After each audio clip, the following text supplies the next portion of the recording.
صباحكم حلو، اهلا وسهلا بحضراتكم حلقه جديده من السوبر. النهارده اخبار مهمه جدا من الاهلي ومن الزمالك ومن منتخبنا الوطني، لكن قبل ما نقول لكم على اخبارنا وقبل ما نقول لكم على الكواليس اللي عندنا واخبار نادي الزمالك وسفره ووصوله لبجايه، خلونا نقول لحضراتكم في الجزء الثاني هيكون عندنا مين. في الجزء الثاني هيبقى مشرفنا ومنورنا كابتن طارق السعيد، نجم نادي الزمالك ونجم النادي الاهلي ومدرب العام الحالي لاتحاد الشرطه رفقه الكابتن المحترم كابتن هاني رمزي. النهارده هيبقى حوار مهم جدا، تقييم لاداء الشرطه، تقييم للدوري الممتاز، هنتكلم في كل التفاصيل المتعلقه بده، هنعدي على منتخبنا الوطني، هنستغل الكابتن طارق السعيد النهارده في قراءته للمشهد الكروي بالكامل. في الجزء الثاني ان شاء الله باذن الله حضراتكم تقدروا تشاركوا معانا في الحوار من خلال الهاشتاج بتاعنا السوبر_طارق السعيد، السوبر_طارق السعيد. ده الهاشتاج بتاعنا، هتسالوا كابتن طارق السعيد كل اللي انتوا عايزين تسالوه فيه. النهارده هيبقى عندنا اسئله مهمه جدا جدا، ده من خلال صفحتنا كمان على الفيسبوك اللي هي باسم برنامج السوبر، وهتلاقوا بس الصوره لانه في كده صفحتين كمان شبهنا، بس هي دي الصفحه بتاعتنا اهي، وهتلاقوها كمان بنفس الاسم بالظبط على تويتر. وجه سؤالك للسوبر طارق السعيد مدرب فريق الشرطه ونجم الاهلي والزمالك ومنتخبنا الوطني في الهاشتاج بتاعنا السوبر_طارق السعيد. فاصل سريع، وبعد الفاصل اخبارنا المحليه، واخبارنا النهارده قويه جدا ومهمه جدا جدا. يلا بينا.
البدايه من اخبار النادي الاهلي، الخبر اللي بقول لحضراتكم ده على مسؤوليتنا الخاصه لانه خبر فيه منتهى الاهميه ومتعلق باحد نجوم الفريق المتميزين جدا، وهو الكابتن حسين السيد. ومش حسين السيد بس، كمان نجوم كتير مهمين جدا في النادي الاهلي.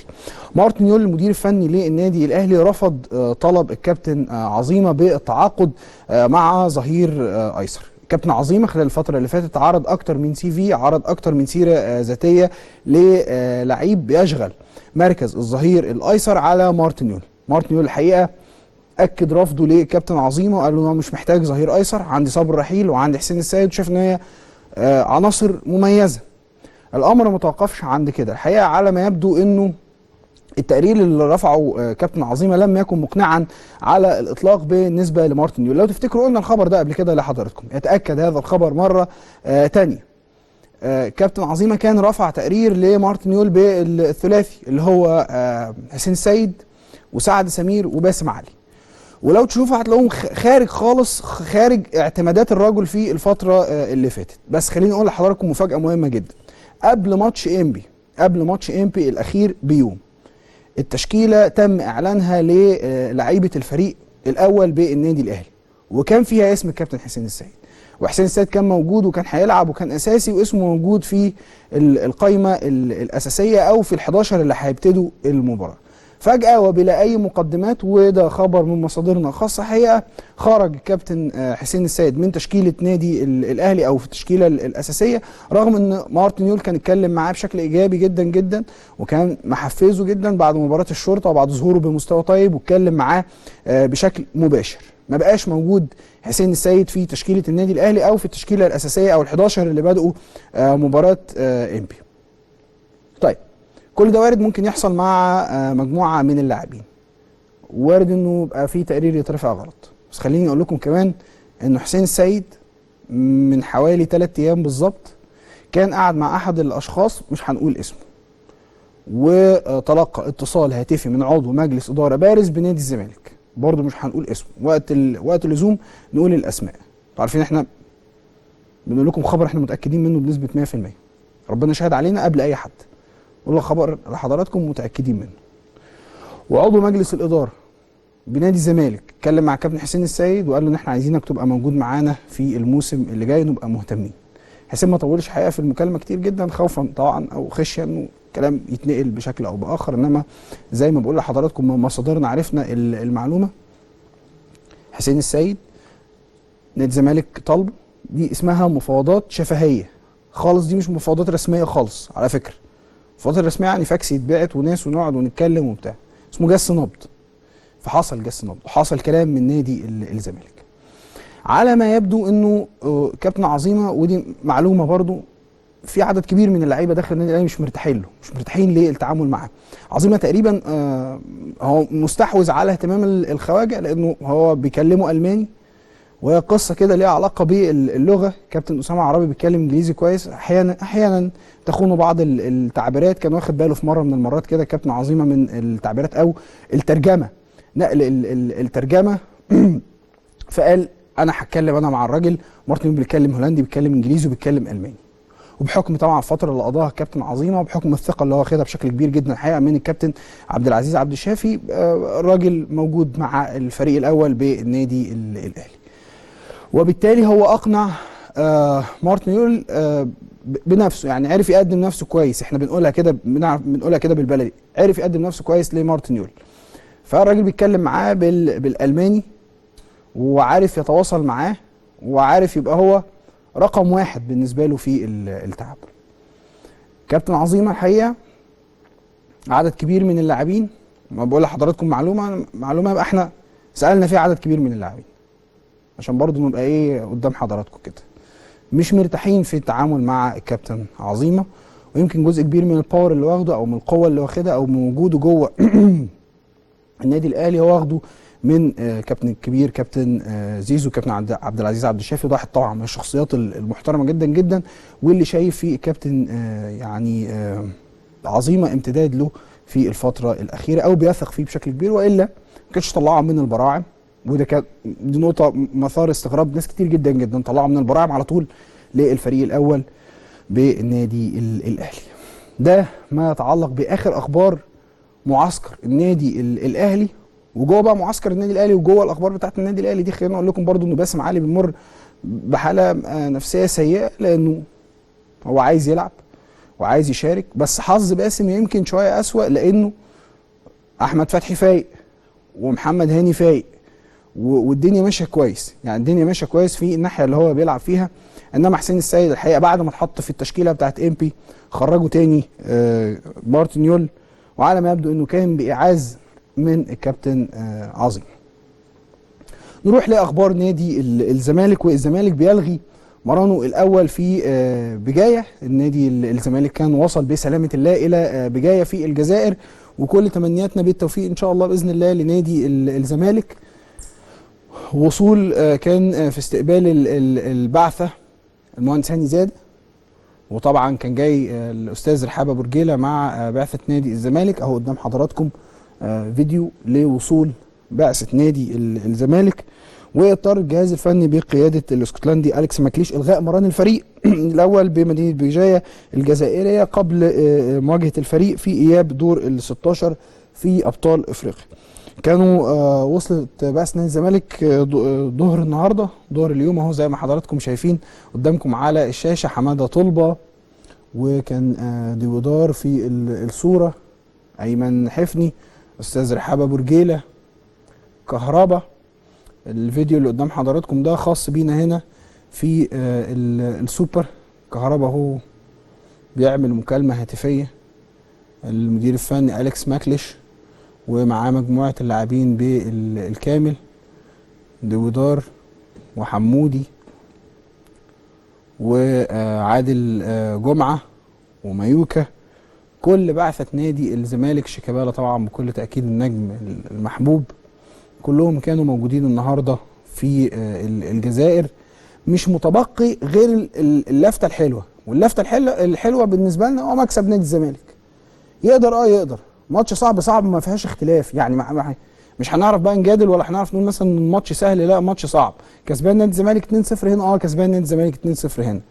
ماتش هيبقى صعب، صعوبته في ايه؟ الفرقه فرقه قويه، مولوديه بجايه فرقه قويه، وزود كمان على موضوع ان هي فرقه قويه، الحضور الجماهيري هيبقى كتير قوي. عدد الجماهير اللي هيبقوا موجودين في الملعب هيبقى كتير قوي. ده جنش وطارق حامد وكل لعيبه نادي الزمالك اللي بنتمنى لهم طبعا التوفيق، كل التوفيق في المباراه ديت. راجل برضو ماكليش، انتوا عارفين وصلت البعثه للجزائر ومن بعدها اتحركت لبجايه، كانت اخذت اتوبيس. ده صعب شويه المأموريه على الفريق، انتوا عارفين منحنيات وطلوع ونزول واتوبيس، بس هم كانوا مضطرين الحقيقه. يعني رئيس البعثه مهندس هاني زاده كان مضطر انه يعمل كده، كان خايف ان مفيش غير هي طياره واحده بس، رحله واحده بس تطلع الساعه 6 الصبح، فالراجل كان خايف ان هم يستنوا لحد تاني يوم الصبح، وبالتالي تحصل ازمه في موضوع الوصول، يتعطل لاي سبب من الاسباب. هو فعلا كده، يعني العمليه بتبقى صعبه قوي. فكره المغامره ديت في ماتشات زي دي بتبقى يعني ممكن تحطك في مأزق كبير جدا جدا، وانت كمان كمسؤول الوضع يختلف جدا. في الحقيقه حسنا فعل الرجل انه حرك البعثه على طول باتوبيس، اجهاد ومشقه وكل حاجه، انما ما علينا، اللي جاي كويس، لانه قال لك واحنا راجعين مفيش مشكله، ممكن يبقى في طياره، اللي جاي ان شاء الله باذن الله يبقى نادي الزمالك كسبان، فالامور تعدي بشكل كويس وما يحصلش اي مشكله ولا تحصل اي ازمه في موضوع العوده. وزي ما قلنا لحضراتكم كنا امبارح في موضوع باسم مرسي، خلاص تم رفع الايقاف عن باسم مرسي بعد مباراه بجايه، هيبقى موجود مع الفريق والمشكله هتنتهي والكره ترجع تاني في ملعب باسم مرسي. وانا ما شفتش الحقيقه حد الكره بتحبه اكتر من باسم مرسي. الكوره كتير جدا جدا خرجت من بره ملعبه وبره ايده، لكنها اكتر من مره بتطوعه، اكتر من مره بتطوعه. لسه ربنا عايز باسم يبقى موجود ويتالق ويظهر بشكل كويس، لسه ليك نصيب تبقى موجود في نادي الزمالك، ويقدر بقى يعمل حاجات كتير، يقدر بقى يعمل حاجات كتير جدا باسم في الفتره اللي جايه، لا سيما انه الناس حباه. باسم مهاجم فاز، يرجع بس للمستوى بتاعه ويرجع للي هو كان بيعمله ويرجع للسنه اللي فاتت كده، يستعيد الذاكره، خاصه ان الناس صبرانه عليه، فما يبقاش عندنا اي مشكله ولا عندنا اي ازمه في موضوع باسم مرسي ونكسبه في منتخبنا الوطني.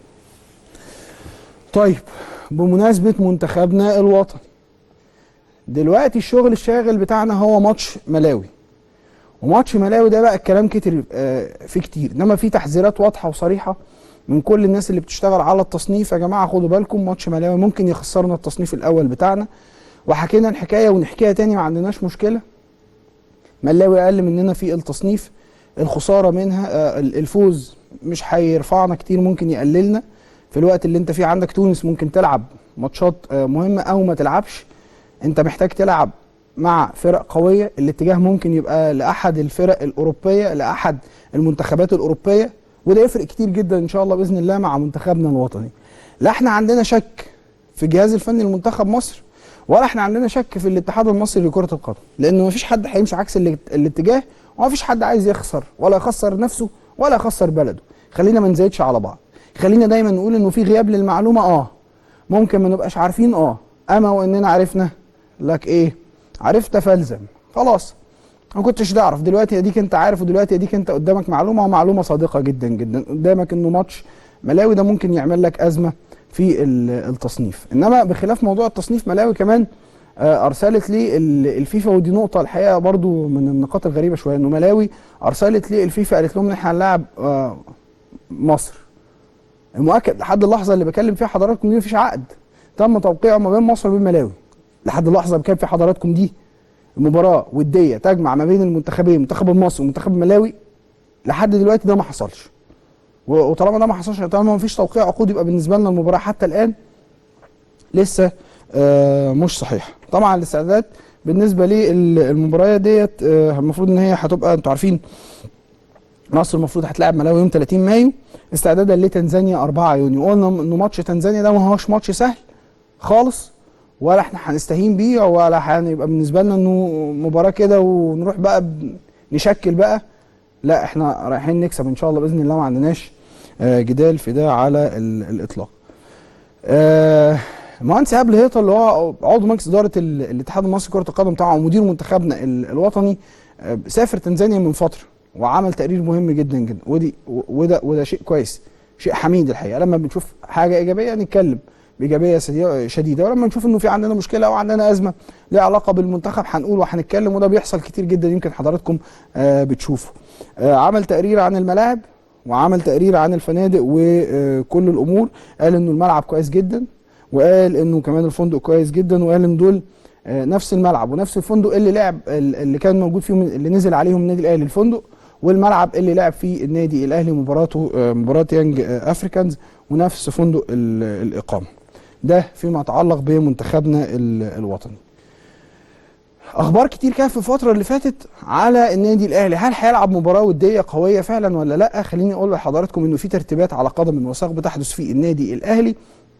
المهندس محمود طاهر رئيس النادي الاهلي بيجهز لمباراه وديه قويه في شهر مايو، تبقى قدام يا اما روما يا اما اتلتيكو، وتبقى في الامارات على يوم مثلا 20 مايو. الراجل متواجد في الامارات، اتكلم مع الشركه اللي المفروض من شأنها تنظيم اللقاء ده، والامارات شطار جدا جدا في اقامه المباريات اللي من النوعيه دي، والمباراه هتتلعب عموما في الامارات. بنتكلم النادي الاهلي ما بين ماتشين او ما بين فرقتين، والفرقتين اتقل من بعض.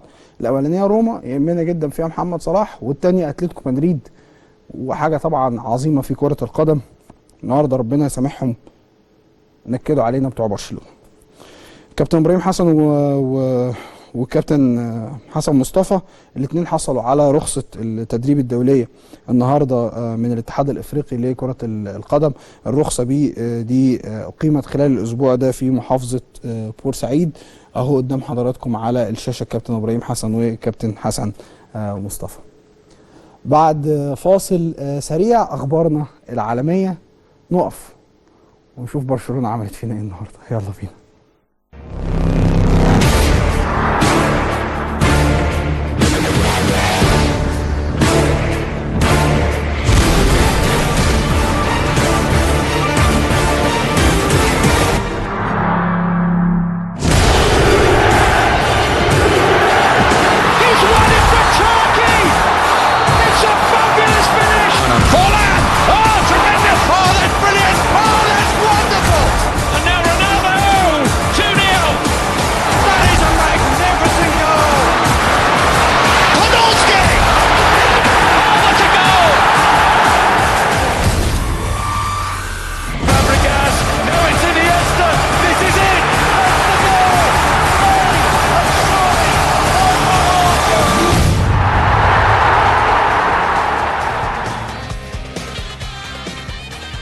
كان في النهارده ماتش ما بين برشلونه وما بين فالنسيا، وكان المفروض انه زي ما حضراتكم عارفين الفارق كان 3 نقاط ما بين برشلونه وبين اقرب ملاحقيه اللي هو كان اتلتيكو مدريد، و4 اللي هو ريال مدريد. فاذا بالاخ اللي قدام حضراتكم ده ينكد علينا سانتياغو مينا ويسجل الهدف الثاني، وكان راكيتيتش كمان كان سجل الخطأ في مرماه في الدقيقه 26 علشان يا سيدي فالنسيا. جون غريب جدا بصراحه، جون من اغرب الاجوان اللي انا شفتها في حياتي. وبعدين بقى اللي ينقطك ايه؟ بعد ما الكره ما دخلت الاخ بيكيه كل اللي عليه بيسقف. بتسقف لايه يا عم؟ يعني اللي هو بيسقف بيحمس اللعيبه وبيحفزها. بيكيه نفسه جات له كوره والجون فاضي، ما اعرفش احنا المطلوب مننا نعمل ايه؟ نشيل الجون ونشيل له العرض ونسيب له الشبك عشان يجيبها جون؟ ما تفهمش. طيب يا سيدي، وبرشلونه بقى محاولات جاهده من كل حته في الملعب انه يعدل النتيجه، يا دوب هو واحد وخلاص. فواضح كده والله اعلم ان الدوري راح 76 نقطه و76 نقطه، وريال مدريد جاي زاد طلقه من ورا ما بيهركش. طيب خلينا اقول لحضراتكم الجدول بقى عامل ازاي كده واحنا بنتفرج على بعض اللقطات من المباراه. برشلونه كده في الصداره، يعني في الصداره ومع اتلتيكو مدريد بفرق الاهداف طبعا 76 نقطه. اتلتيكو مدريد نفس القصه 76 نقطه. بعدين ريال مدريد في المركز الثالث 75 نقطه. فيا ريال في المركز الرابع 60 نقطه. ما يهمناش، احنا يهمنا لحد المركز الثالث اللي هو ريال مدريد جاي زاد طلقه من ورا، واتلتيكو مدريد برده نفس القصه، وبرشلونه قعد يتدلع ويتمطع براحته وهي شكلها هربت منه. ارقام بقى واحصائيات خاصه بمباراه برشلونه وفالنسيا نعرضها لحضراتكم على الشاشه. برشلونه خسر 3 مباريات متتاليه في الليجا الاسبانيه لاول مره من فبراير 2003. تفتكروا ده له علاقه بحاجه؟ طيب لاول مره بيخسر برشلونه مباراتين على ارضه، على ارضيه ملعبه، من اكتوبر 2003. احنا بنتكلم من 2003 واحنا في 2016. هو اللقاء المبروك اللي عمله ميسي هو اللي وصلنا لكده. سجل ميسي هدف رقم 500 في مسيرته الكرويه بواقع 450 مع برشلونه و50 مع منتخب الارجنتين. سانتي مينا بقى تاني لاعب بيسجل في مرمى برشلونه ذهابا وايابا في الليجا الاسبانيه في الموسم ده. ده ما يتعلق ببرشلونه وفالنسيا والدوري الاسباني. محمد صلاح النهارده كان عنده ماتش في بدري كده في الظهر الساعه 12 ونص مع اتلانتا، انتهى اللقاء بالتعادل 3-3. محمد صلاح صنع الهدف اللي قدام حضراتكم ولكنه لم يسجل في تعادل مثير للغايه. بلقاء زي ما بقول لحضراتكم انتهى 3-3. صلاح كان صنع الهدف الثاني لنانجولان وقدم كمان اداء جيد طوال المباراه. صنع لحد دلوقتي اجمالي 8 اهداف الموسم ده مع روما في جميع البطولات، وسجل 13 هدف مع روما الموسم ده في جميع البطولات. روما لسه في المركز الثالث برصيد 65 نقطه بفارق 5 نقاط عن نابولي صاحب المركز الثاني ومتفوق على انتر ميلان بفارق 4 نقاط. ارقام صلاح النهارده في المباراه: صلاح لعب ال 90 دقيقة بالتمام والكمال، صنع 3 فرص مؤكدة لزملائه بخلاف الهدف اللي صنعه، ولمس الكرة في 35 مرة. نسبة تمريراته الصحيحة 92.6% من إجمالي 27 تمريرة. مرر كرة عرضية وحيدة، ولكن أداؤه النهاردة كان أداء مقنع بشكل كبير جدا.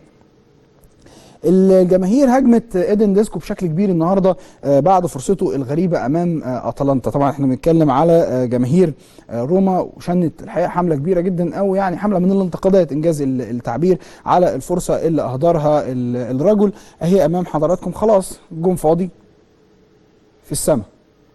فرصه غريبه جدا جدا الحقيقه. يعني اللقطه الابرز كانت اللي طبعا اضاعها بعد ما راوغ الحارس المرمى. بصوا خلاص جون فاضي، شكرا يا سيدي، متشكرين. ونروح من روما نروح لارسنال. ارسنال النهارده برضو نفس القصه، فرط في الصراع، فرط في انه يبقى موجود في الصراع على لقب الدوري. ارسنال سقط في فخ التعادل امام كريستال بالاس بتعادل ايجابي بهدف لهدف، وبالتالي التعادل ده اثر في اماله في لقب الدوري، والنني حافظ على موقعه في التشكيل. ارسنال كده تراجع للمركز الرابع برصيد 60 نقطه، وتفوق عليه مانشستر سيتي بفارق الاهداف عشان يبقى في المركز الثالث، وتخلف كل منهما عن توتنهام صاحب المركز الثاني بفارق 5 نقاط و13 نقطه عن ليستر سيتي اللي لعب 34 مباراه. اللي دايما بيهمنا في مباريات ارسنال ومباريات روما هي ارقام اللاعبين ونجومنا المصريين. ارقام محمد النني في مباراه فريقه امام كريستال بالاس كانت كالتالي: النني لعب 83 دقيقه، سجل 3 كرات، رفع 5 كرات عرضيه، نسبه تمريراته صحيحه ودي حاجه كويسه جدا جدا، بيرتفع من المباراه الاخرى 92.2% من اجمالي 116 تمريره. عمل مراوغه وحيده، نجح في استعادة الكرة مرة واحدة وشتت الكرة مرة واحدة، فاز بالتحام هوائي وحيد ولمس الكرة 130 مرة. النهارده بقى اللي كان حظه وحش اللي كان بيتفرج على ماتش برشلونة، والصبح كان بيتفرج على ليستر سيتي، خاصة كده لو هو يعني ايه بيحب الفرق الطموحة وعنده الرغبة انه يشوف مثلا ليستر سيتي بطل للدوري الانجليزي. ليستر سيتي النهارده تعرض لظلم تحكيمي فادح بكل ما تحمله الكلمة يعني من معنى. جيمي فاردي كان سجل الهدف الاولاني اهو قدام حضراتكم في اللقاء، والدنيا كانت لحد دلوقتي كده ماشيه كويس 1-0. وفي الشوط الثاني واذ بالراجل الحكم يقوم حاسب كارت اصفر تاني على جيمي فاردي، ويقوم مديله البطاقه الحمراء ويقوم طارده. ليه؟ قال لك سيميليشن، فتتعاد الكره من كل حته في الملعب ولا فيها سيميليشن، فالراجل يعني تمت عرقلته، ولا يقصد باي حال من الاحوال اهي قدام حضراتكم، ولا يقصد باي حال من الاحوال انه يقع، اتزق. التاني راح جاي تيت ارقع الصفاره على طول، اصفر في احمر. ده اول كارت احمر بياخده جيمي فاردي. ورغم كده الراجل استعاد صداره هداف الدوري الانجليزي برصيد 22 هدف، واصبح اكتر لاعب بيساهم في تسجيل الاهداف. طب على فكره برضو مش هو ده كان المحور. المباراه كانت ممتعه جدا، مباراه كانت من امتع المباريات اللي ممكن تتابعها، كان حظي حلو ان انا شفتها. اندي كارول ده كان نقطه تحول في المباراه، لاعب ويست هام، لانه نزل في الشوط الثاني وهو اللي عمل، هو اللي سجل ركله الجزاء لفرقته في الدقيقه 84. وبعدين هو نفس الراجل اللي تسبب في ركله جزاء في الدقيقه 94 سجلها اولوا لصالح، ايوه بالظبط كده، صالح ليستر سيتي.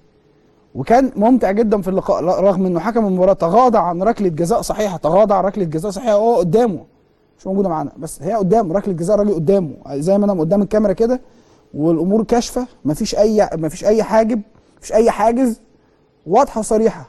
عمل نفسه مش واخد بعضه وراح لف وشه الناحيه الثانيه. الكره اللي بعديها اللي هو حسبها ضربه جزاء فيها دفعه من اندي كارول، اللي هو سجل ضربه الجزاء اللي نزل في الشوط الثاني لصالح وست هام. ودي متعه كره القدم وجمالها. هو اللي تسبب في ركله الجزاء ايضا ضد فرقته عشان ينتهي اللقاء بالتعادل الايجابي بهدفين ليه هدفين. فاردي كده سجل 11 هدف افتتاحي في البريمير ليج الموسم ده، اكتر من اي لاعب اخر. نروح لاسكتلندا ونطمن او نعرف اخبار اسكتلندا ماشيه ازاي، بما ان احنا بقى عندنا راجل دلوقتي اسكتلندي بيمرن في مصر. رينجرز بيطيح بغريمه التقليدي سيلتيك، وبيتأهل لنصف نهائي كأس اسكتلندا بعد ركلات الترجيح 4-5. خدوا بالكم انه رينجرز ده كان نزل من 2012، نزل بسبب الافلاس وبسبب الديون والامور اللي زي كده، نزل للدوري الادنى وبعدين صعد. فشوفوا بقى الحظ، هو هيصعد الموسم الجاي لسه، ومع ذلك قبل ما يرجع كان بيتغلب على واحده من الفرق الكبيره جدا اللي هو سيلتيك، وكمان بيصل ويتأهل لنهائي كاس اسكتلندا بعد ركلات الترجيح من نقطة الجزاء اللي انتهت بنتيجة 4-5. ده من اسكتلندا. مهاجم ميلتون دونز بيصد ركلة جزاء وبينقذ فريقه من الهزيمة. واحنا بنسيب اسكتلندا ونروح للجولة ال 42 من دوري الدرجة الأولى الإنجليزي.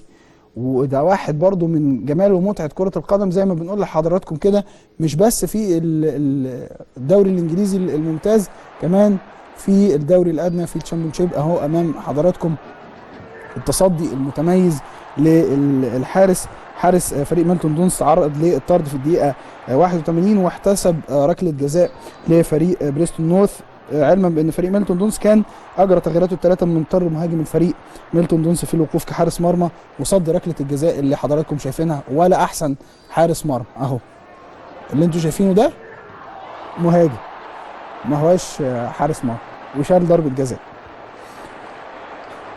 لقطه الاسبوع ودي اخر حاجه معانا، مهاجم نيجيري بيضيع واحده من اغرب الفرص المؤكده، ولكن في اللقطه اللي هنشوفها هنعرف اذا كانت مؤكده ولا مش مؤكده. هي مؤكده وبزياده، بس تفتكروا كانت برضو رجب مهاجم بتروجيت كان ضيع واحده زيها كده بالظبط، هتفضل فتره طويله جدا مؤثره معاه. ده شبيبو ابراهيم، ده المهاجم النيجيري الشاب صاحب ال 19 سنه، اضاع فرصه هدف مؤكد في مباراه فريقه هاجوسيند امام ضيفه للستورم في الجوله الخامسه في الدوري النرويجي الممتاز. الجون فاضي وكل حاجه فاضيه، التوجيه كان غلط، ما خدمتوش طبعا، ان الكره كانت تحت رجليه، لو كان التوجيه كان سليم كانت الكره دخلت المرمى وما كان بقى فيها اي ازمه ولا بقى فيها اي مشكله. بعد الفاصل ضيفي وضيف حضراتكم هو واحد من نجوم كره القدم المصريه، حدث ولا حرج طبعا على صعيد نادي الزمالك ذكريات كبيره جدا، وعلى صعيد النادي الاهلي. طارق السعيد نجم من نجوم كره القدم، هو حاليا مدرب عام فريق اتحاد الشرطه. هنتكلم النهارده معاه في الكوره، هنتكلم في مسيره اتحاد الشرطه وكلام كتير جدا جدا مازال في موضوع الشرطه وبقائه من عدمه في الدوري الممتاز ورؤيته بشكل عام للمشهد الكروي في مصر. حضراتكم تقدروا تشاركوا معانا ازاي في الحوار من خلال هاشتاج اللي هيظهر لحضراتكم حالا او اللي ظهر لحضراتكم حالا على الشاشه، السوبر_طارق_ السعيد. تشاركوا معانا كمان من خلال صفحتنا على فيسبوك باسم برنامج السوبر، زيها بالظبط كده بنفس الاسم على تويتر. وجه سؤالك للسوبر طارق السعيد مدرب فريق الشرطه ونجم الاهلي والزمالك ومنتخب مصر السابق في الهاشتاج بتاعنا _طارق_ السعيد. كابتن طارق السعيد مشرفنا ومنورنا بعد الفاصل في السوبر. حطها حلوه ويلا طارق، يلا طارق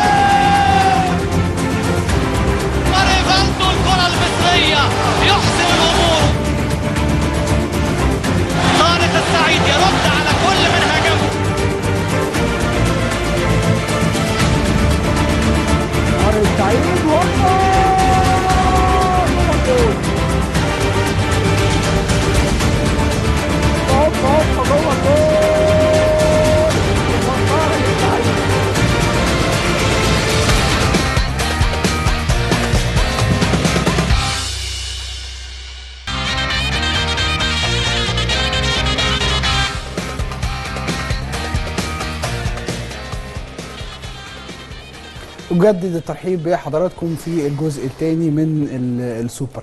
ناحية الشمال في يمكن في فترة كده من الفترات كان ربنا رزقنا في منتخب مصر بمجموعة كده طيارات ناحية الشمال، وكان كمان في نادي الزمالك كان في ثنائي اتنين مفيش اتنين يختلفوا عليه، طارق السيد وطارق السعيد مع حفظ الألقاب. تاريخ كبير جدا الحقيقة عمله كابتن طارق السعيد مع نادي الزمالك، وبعدين كمان كان انتقال مهم جدا الى النادي الاهلي، ومنتخب مصر كان باستمرار موجود فيه. النهارده حوار مهم جدا مشرفني ومنورني كابتن طارق السعيد، نجم النادي الاهلي، نجم نادي الزمالك ومنتخبنا الوطني، ومدرب اتحاد الشرطه. وهنتكلم النهارده في كواليس وتفاصيل كتيره جدا جدا.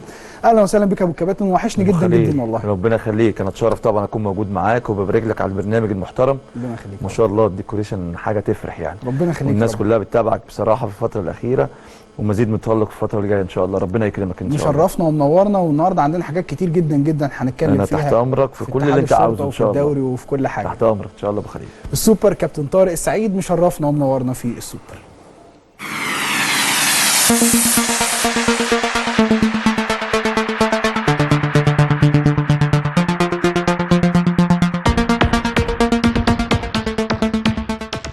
هو واحد من أبرز ممن شغلوا مركز الجناح الأيسر في القطبين ومنتخب مصر، طارق السعيد ابن مدينة طنطا. بدأ مشواره مع كرة القدم في ناشئ الأهلي من عمر 11 عام، ثم انتقل للزمالك في عام 1992 وكان يبلغ عمره 15 عام. لعب في قطاع الناشئين حتى صعد للفريق الأول وعمره 17 عام موسم 95-96، وكان ذلك تحت قيادة محمود سعد. نجح مع نادي الزمالك في حصد كل البطولات المحلية والقارية. بدأها عام 99 عندما فاز مع الأبيض ببطولة كأس مصر، ثم الفوز بلقب بطولة الدوري عام 2000-2001 وحصل وقتها على لقب هداف البطولة، ثم بطولة الدوري عام 2003-2004. على المستوى القاري نجح ريفالدو الكرة المصرية في قيادة الأبيض للفوز ببطولة إفريقيا للأندية أبطال الكؤوس عام 2000 بعد الفوز على كانون ياوندي الكاميروني. خاض السعيد تجربة احتراف قصيرة في نادي أندرلخت البلجيكي، وكان ذلك في عام 2002، إلا أن الإصابة حرمته من استكمال مشواره الاحترافي ليعود من جديد لبيته نادي الزمالك. في عام 2005 أعلن مسؤول النادي الأهلي عن ضم ثنائي الزمالك طارق السعيد ومحمد صديق في صفقة أخذت ضجة إعلامية كبيرة كمثل كل الصفقات بين القطبين.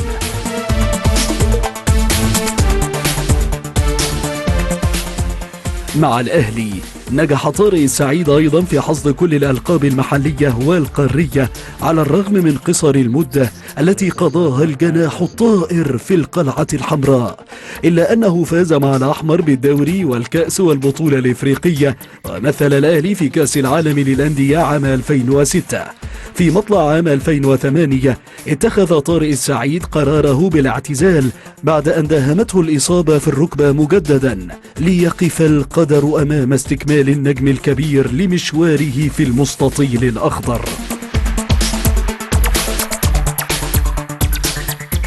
على الصعيد الدولي مثل لاعب منتخب بلاده في كل المراحل السنية.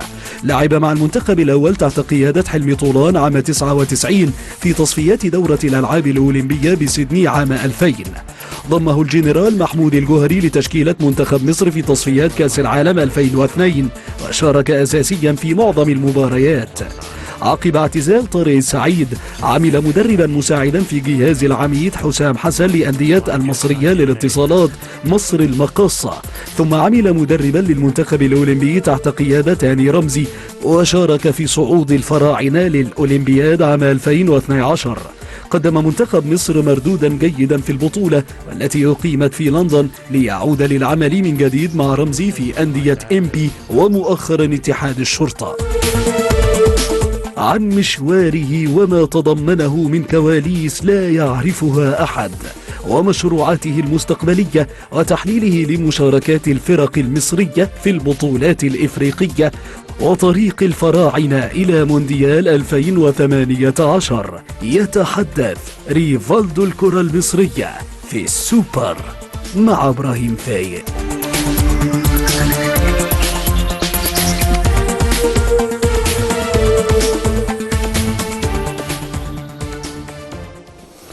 مشرفنا كابتن طارق.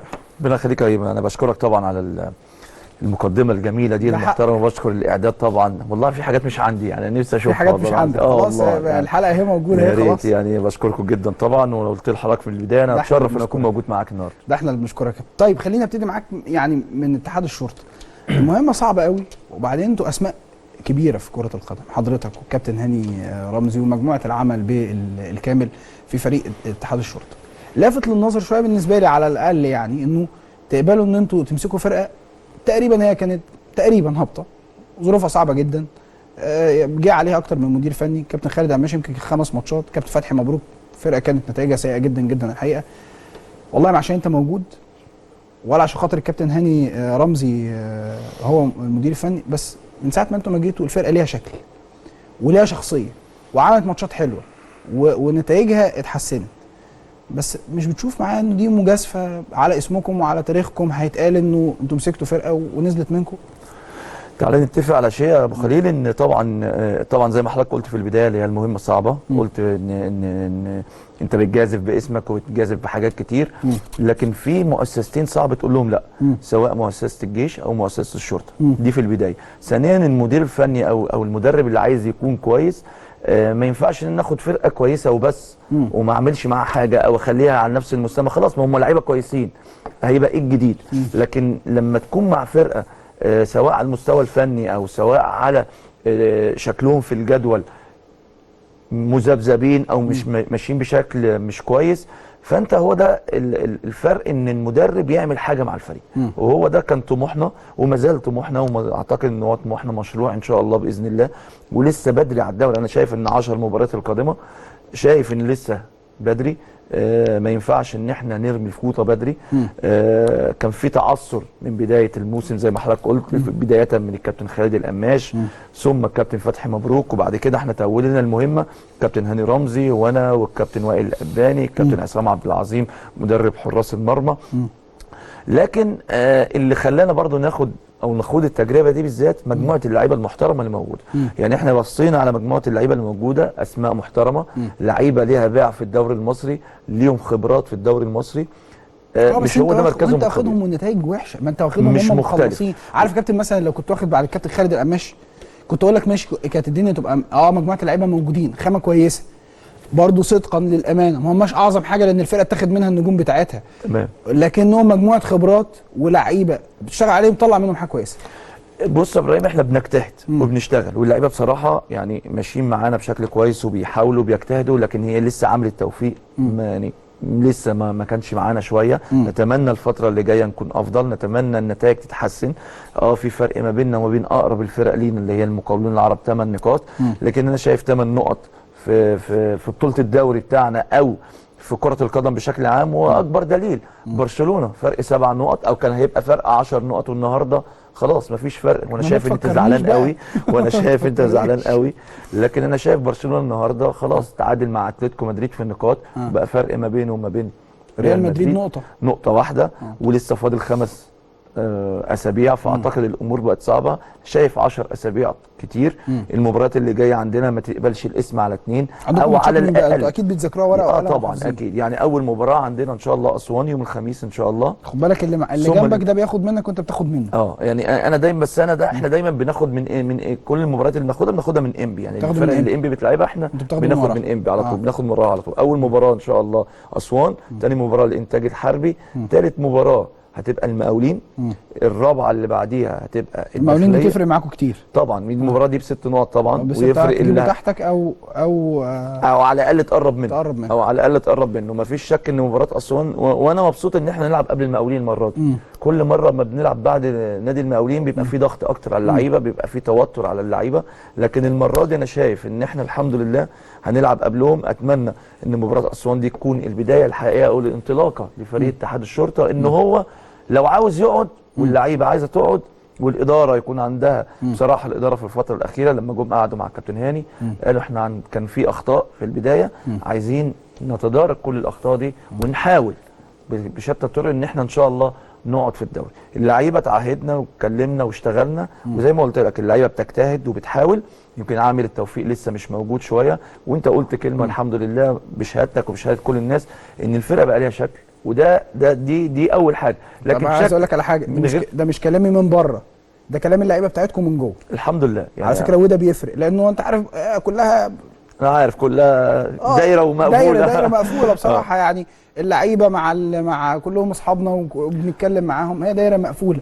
لا، اللعيبه عندها ثقه فيكم، وبيقولوا الكلام ده من وراكم فعلا، انه الفرقه بقى عندها شخصيه. والله الحمد لله. بص زي ما قلت لك انا يعني دي نقطه مهمه جدا، ان اللاعب كمان يكون مقتنع بالمدير الفني بتاعه او الجهاز الفني بتاعه. لان النقطه دي هتفرق جدا مع اللعيب ساعه لما انا اوجه لعيب، او الكابتن هاني رمزي او الكابتن وائل الاباني يوجه لعيب. على الاقل هيبقى في اقناع. انا بعرض لحضرتك مشوار الشرطه من اول ما انتم ما توليتوا المهمه. تمام. انا زي ما قلت لحضرتك، الاقناع للجهاز الفني ده مهم جدا. لما اي حد من الجهاز الفني يوجه لاعب او يقول له حاجه، وكان شايفنا لسه كنا موجودين في الملعب والاعمار السنيه قريبه منهم، تفرق كتير. فاعتقد ان الحاله اللي احنا موجودين عليها مع الفريق، انا شايف انها حاله جيده. لكن الفترة اللي جاية في معاهدة ما بيننا وما بين اللعيبة وما بين الإدارة، إن اللي جاي أصعب طبعا. لكن اعمل اللي عليك واجتهد واشتغل، وأكيد ربنا مش هيضيع تعبك إن شاء الله بإذن الله. محتاجين أنتوا الفترة اللي جاية؟ إحنا محتاجين مكسب. يعني محتاجين مكسب. أولا الإدارة في الفترة الأخيرة يعني لبت كل طلبات اللعيبه. اديتهم العقود بتاعتهم، النسب بتاعتهم بشكل كويس، الرواتب بتاعتهم. الماتش ده حلو قوي، ورجعنا بشكل كويس. انا اول مره اشوف فرقه تبقى مغلوبه 4-0 وتعرف ترجع كده. والله الحمد لله. ليه؟ لان اللعيبه قلت لك في البدايه ان مجموعه اللعيبه اللي معانا عندها القدره وعندها. في نقطه كده برضو هتدللك على الكلام اللي احنا بنقوله. انا اسف لان انا لا اتفضل. فرقه مغلوبه في ماتش الذهاب في الدور الاول، مغلوبه 7، فطبيعي لما مغلوبه 4 يرموا الفوط خلاص يسلم. ففكره ان انت تعرف ترجع تاني قدام فرقه تقيله، قدام النادي الاهلي، والاهلي في الدور الثاني احسن بكتير من الاهلي في الدور الاول. بص يا ابراهيم، احنا دخلنا ما بين الشوطين اتكلمنا كلمتين.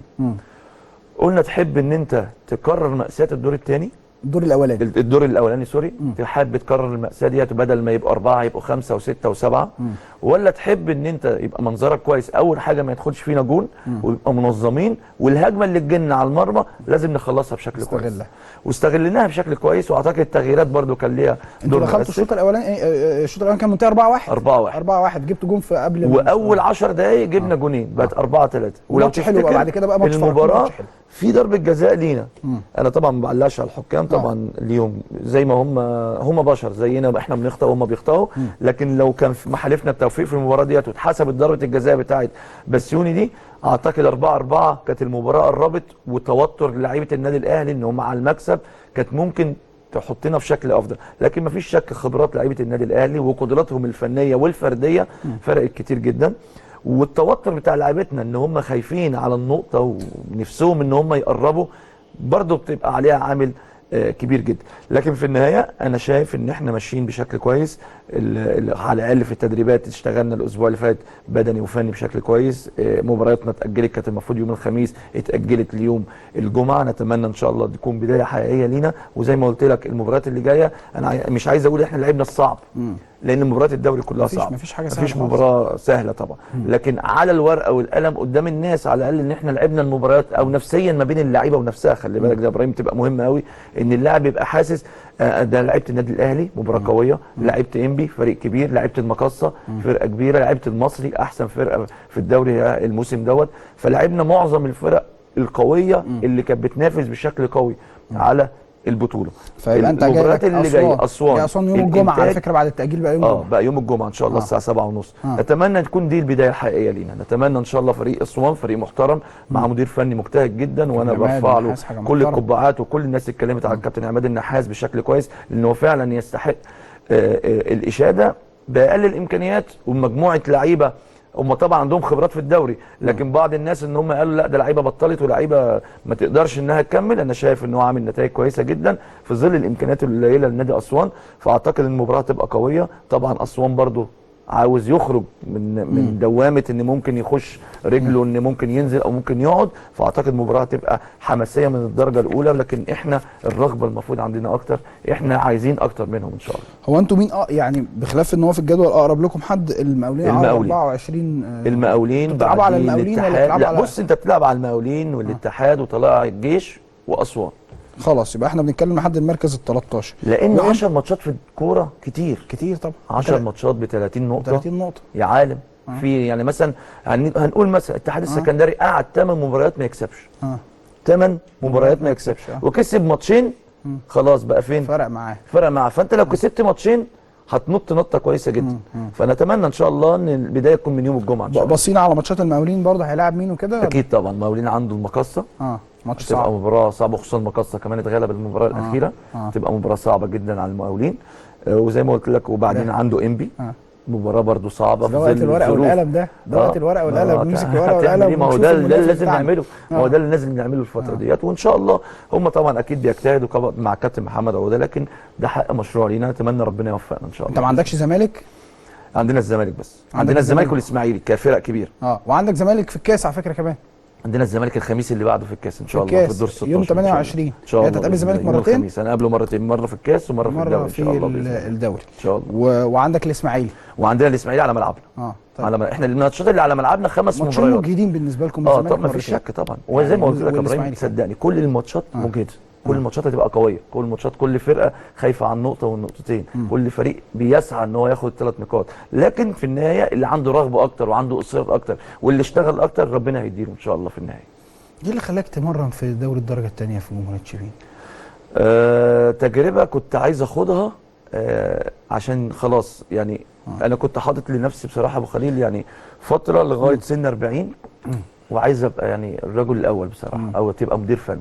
فلما جات لي الفرصه وجت في نادي محترم، نادي صاحب جماهيريه محترمه، وعلى فكره جماهيريه نادي جمهوريه شبين كبيره جدا ما حدش حاسس بيها، ومن الانديه اللي ليها اسم كبير ايضا. بس بتفحت في الصخر. ما فيش شك طبعا بسبب قله الموارد اللي موجوده، بسبب يعني حاجات كتير طبعا، لكن كانت تجربه واعتقد ان انا سعيد بيها جدا.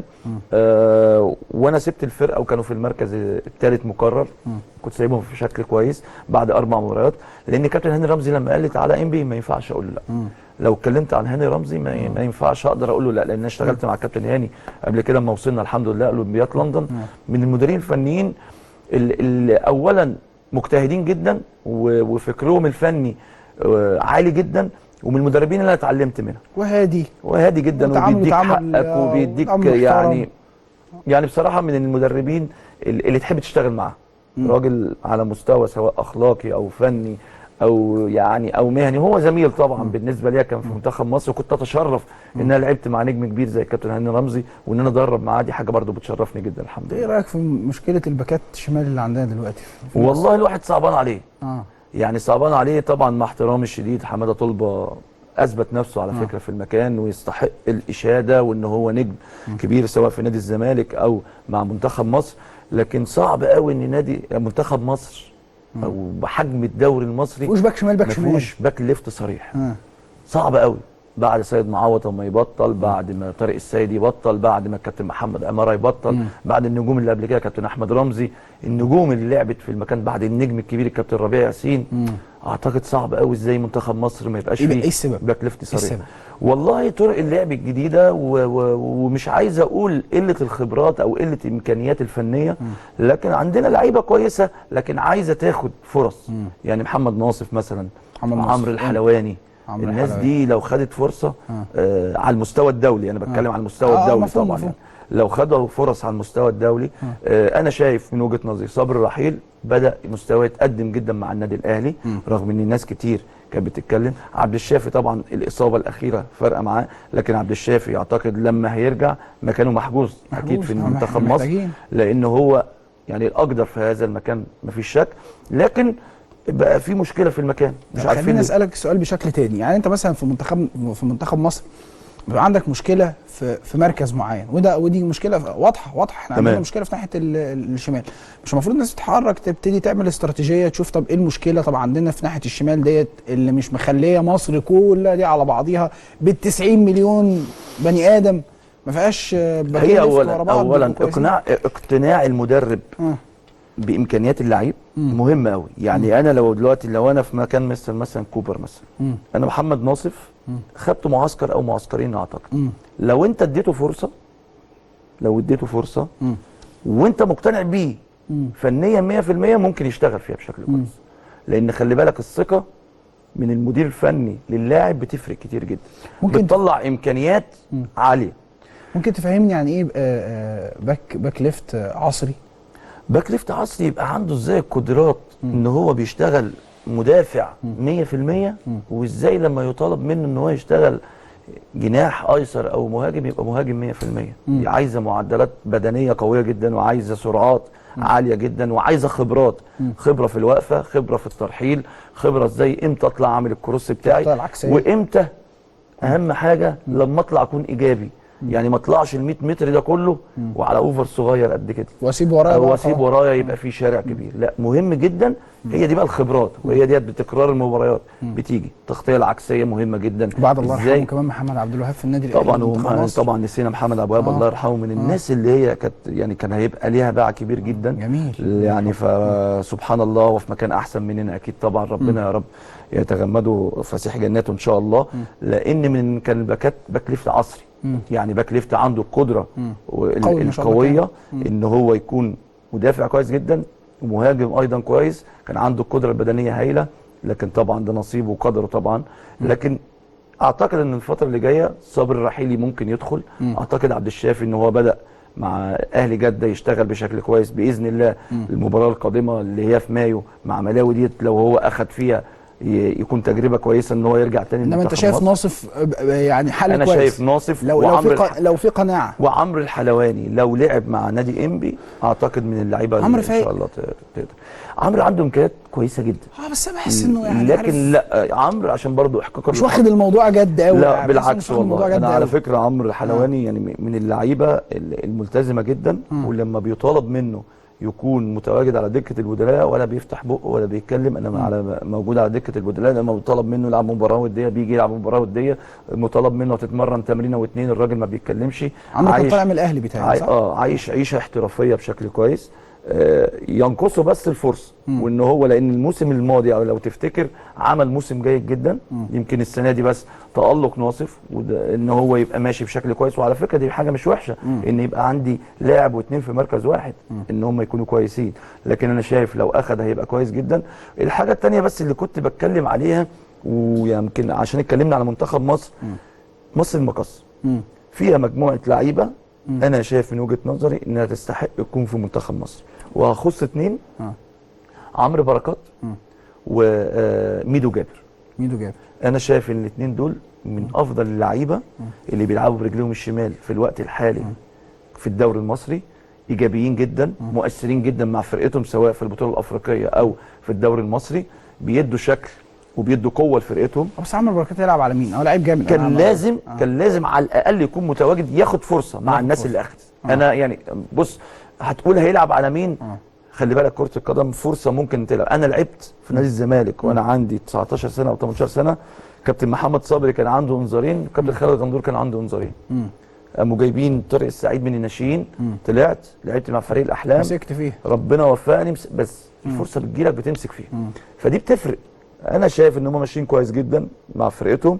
عشان كده لازم كانوا ياخدوا فرصه. لكن طبعا الحق والتقدير كل مستر كوبر وجهازه الفني وهم ادرى وهم اللي شايفين طبعا ان هم ممكن ما يبقوش متواجدين في الوقت الحالي. لعيبه عمرو ربنا يوفقهم يا رب ويمشوا زي ما احنا ماشيين. انا شايف ان منتخب مصر عينه للفتره اللي جايه ازاي نوصل كاس عالم، وده اللي نتمناه ان شاء الله. مش اول حد يتكلم عن عمرو بركات كده. كان ضيفي برضو الكابتن محمد بركات واتكلم عن عمرو بركات. يعني بص عمرو يعني بص احنا ولا بناخد منه حاجه ولا لكن احنا بنشوف موهبه تحترم. لازم زي انا برضو شايف حسام باولو هداف الدوري المصري يستحق يكون موجود في الدوري مش بالسن بقى مع منتخب مصر. مش سن ايه بقى؟ محمد طلبه 35 سنه 35 سنه وبيلعب اساسي. والراجل بيأدي والراجل بيشتغل كويس سواء مع نادي الزمالك او مع منتخب مصر. فالعمليه مش بالسن، العمليه بالعطاء. في نجوم كتير جدا لعبت لغايه سن 40 واحد. ما شاء الله عصام الحضري بيروح منتخب مصر وعنده 43 سنه. ما شاء الله ربنا يبارك له يعني. فاعتقد ان هو بالعطاء مش بالسن. طيب انا عايز ارجع بس سنه بسيطه. انا هروح للمنتخب تاني اكمل فيه، بس انا عايز ارجع سنه بسيطه لان عندي اسئله كتيره على الهاشتاج بتاعنا السوبر _. طارق _ السعيد جاي لك اسئله كتير يا سيدي الفاضل. في احمد فاروق بيسالك بيقول لك ايه سبب هبوط مستوى امبي؟ انتوا كنتوا موجودين مع امبي من بدايه الموسم، حتى بعد ما انتوا مشيتوا وجي كابتن حماده صدقي الفرقه ما تعرفش ايه اللي جرى لها. كابتن حماده خلاص ما كملش مع الفرقه بعد المباراه الاخيره امام النادي الاهلي، ايه السبب؟ يمكن انا هقول السبب، ويمكن ممكن الناس تزعل مني شويه، او الناس جوه انبي او اللعيبه ممكن تزعل مني شويه. انا حاسس ان اللعيبه شبعت، ودي مشكله كبيره. لما تحس ان انت شبعت مش هتدي. لازم يكون لك طموح، لازم يكون رغم ان هم اللعيبه ما عملوا ايه عشان يشبعوا؟ انا يعني مع احترامي يعني طبعا كل واحد طموح من وجهه نظره ان هو عمل حاجه. انا شايف ان لعيبه كتير في مصر اصلا ما عملتش حاجه ونجموها على الفاضي مع احترامي الشديد. انت عشان تبقى نجم لازم تلعب لمده 5-6 سنين، تبقى افضل لاعب وبتمشي بشكل كويس وبتكسب فرقتك على طول، وبتلعب في الموسم من 34 مباراه على الاقل، بلعب 30 مباراه، تبقى ماشي بشكل كويس. لكن لعيبه كتير نجموها على الفاضي. الارقام اللي بياخدوها في انبي لعيبه اهلي والزمالك ما بتاخدهاش. ياه. يعني بعض الارقام انا مش عايز اقول كل الارقام، بعض الارقام اللي بياخدوها لعيبه في انبي وممكن كمان ما بيلعبوش بشكل اساسي. يا الدرجه دي. فاعتقد النقطه دي كانت سبب رئيسي ما بين اللعيبه وما بين بعض. ما بين بعض اللعيبه حست ان انا طموحي ان انا خلاص وصلت لافضل حاجه، هعمل ايه اكتر من كده. وفي نقطه هتكلم عليها السماسرة او وكلاء اللعيبه، عشان ما حدش يزعل مني يقول كلمه سماسرة ديت بتزعلهم. ماشي. كل واحد بيعايش اللاعب بتاعه انت احسن لعيب في مصر، انت افضل لعيب في مصر، انت الاهلي بيعايزك، الزمالك عاوزك، الاتحاد عاوزك، الاسماعيلي عاوزك، المصري عايزك، مفيش حد عايزه. بحر طحينه. ويجي اللعيب يتنك على الاداره وعلى المدير الفني بتاعه، وانت ما بتلاعبنيش ليه؟ ده انا جاي لي وانا جاي لي. طب فين اللي جاي لك؟ ما تلاقيش حاجه. طيب انت لو وكيل لعيبه صح تقول له ايه؟ اشتغل واجتهد ولازم تلعب اساسي، وانت اللي تدوس عليه وانت اللي تخليه تقومه ان هو يمشي بشكل كويس علشان يجيب لك اللي انت عاوزه. طيب لكن دلوقتي سوري يا ابراهيم بدون قطع كلام حضرتك، بيعيشوهم في دور مش دورهم، بيعيشوهم ان هم نجوم وهم ما عملوش حاجه لسه خالص. ما يعني لعيبه امبي عملت ايه؟ انا ما بتكلمش على امبي بس، انا بتكلم على لعيبه مصر بشكل عام. الوكلاء سبب رئيسي في مستوى التدني اللي بيوصل ليه لعيبه مصر في الوقت الحالي. ان هم بيعيشوهم في دور برضه عقليه اللعيبه يا كابتن برضه مش مختلف. يعني عقليه اللعيبه، ما انا برضه مش هبيع لك الوهم وانت كمان انا مش مختلف، انا مش مختلف. لكن انت اكتر واحد انت بتثق مين فيه؟ الراجل الوكيل بتاعي. طبعا الوكيل بتاعي اللي هو كل اسراري معاه، كل حاجه هو عارفها عني، يعرف عني خاف على مصلحتي واللي هيفوض لي واللي هيكلمني في فلوسي وكل الحاجات دي. تمام. لكن دلوقتي لما يعيشني لا ده انت كويس، ده انت ماشي، بتديله ثقه، لكن انت برضه لما تلاقيه ما بيتمرنش لا دوس عليه. لما بتلاقيه ما بيدوس على نفسه. انا في لعيب بدون ذكر اسمه، انا عارفه بدون ذكر اسمه، طلبنا منه كجهاز فني ان انت لازم زي ما يكون عندك واجبات هجوميه لازم يكون عندك الواجبات الدفاعيه. قال لي رد غريب جدا، لغايه دلوقتي انا مستغرب من الرد ده. قال لي هو كريستيانو رونالدو او ميسي بيدافعوا؟ ايه رايك انت لما اللاعب عقليته تبقى واصله ان انا زي كريستيانو؟ طب وانت فين؟ انت زي كريستيانو وزي ميسي؟ ولا مين زي كريستيانو وزي ميسي؟ شفت ميسي وكريستيانو بيعملوا ايه؟ بيرجعوا برضه بيدافعوا على الاقل مع فرقتهم. وميسي ما بقاش ميسي غير بعد كام؟ وبعد قد ايه؟ كريستيانو ما بقاش كريستيانو غير بعد ما كسر الدنيا. في حد في العالم اوعى تفكر الارقام اللي بيعملوها دي حاجه سهله. كل واحد ليه طموح. النهارده اما ميسي بيجيب الجون ال 500 يا جماعه، انتوا الارقام دي مش سهله. ده يا كابتن ده كريستيانو رونالدو كل يوم الصبح بيضرب رقم جديد. انا بيتهيألي ان هو ما بقاش عارف ان هو كل يوم بيضرب ارقام جديده. ليه بقى؟ كل يوم عنده طموح. كل حاطط لنفسه تارجت. انا وصلت مثلا ل 100، لا انا عايز ال 120، انا عايز ال 150، انا عايز احسن، اكون احسن لعيب. فاكر السنه قبل اللي فاتت لما كان بياخد البالون دور الكره اللي وهو بيبكي لا يعني. لما اتسال ايه اجمل هدف سجلته؟ اجمل هدف جبته؟ قال اجمل هدف لسه ما جاش. شوف الطموح عامل ازاي. شوف الطموح عامل ازاي. شفت اصراره وعزيمته في اخر مباراه في الشامبيونز ليج. الراجل وهو بيحط الفاول تركيز، رغم ان هو ممكن لعيبه وحشه، لكن ربنا بيدي المجتهد. أيوة بيدي اللي هو عنده اصرار وعنده رغبه. حتى وشه في التلفزيون يديك لا ده عنده رغبه وعاوز يعمل حاجه كويسه. عشان كده ده بينعكس اكيد على الفريق. اهو ريال مدريد ماشي بيتسحب مع نجم كبير زيدان. وبعدين حارم نفسه، يعني كريستيانو رونالدو الاخ اللي كان بيكلم حضرتك في القصه دي، انا كده ما طلعتش عارفه، انا كنت فاكر حد تاني ما طلعتش عارفه.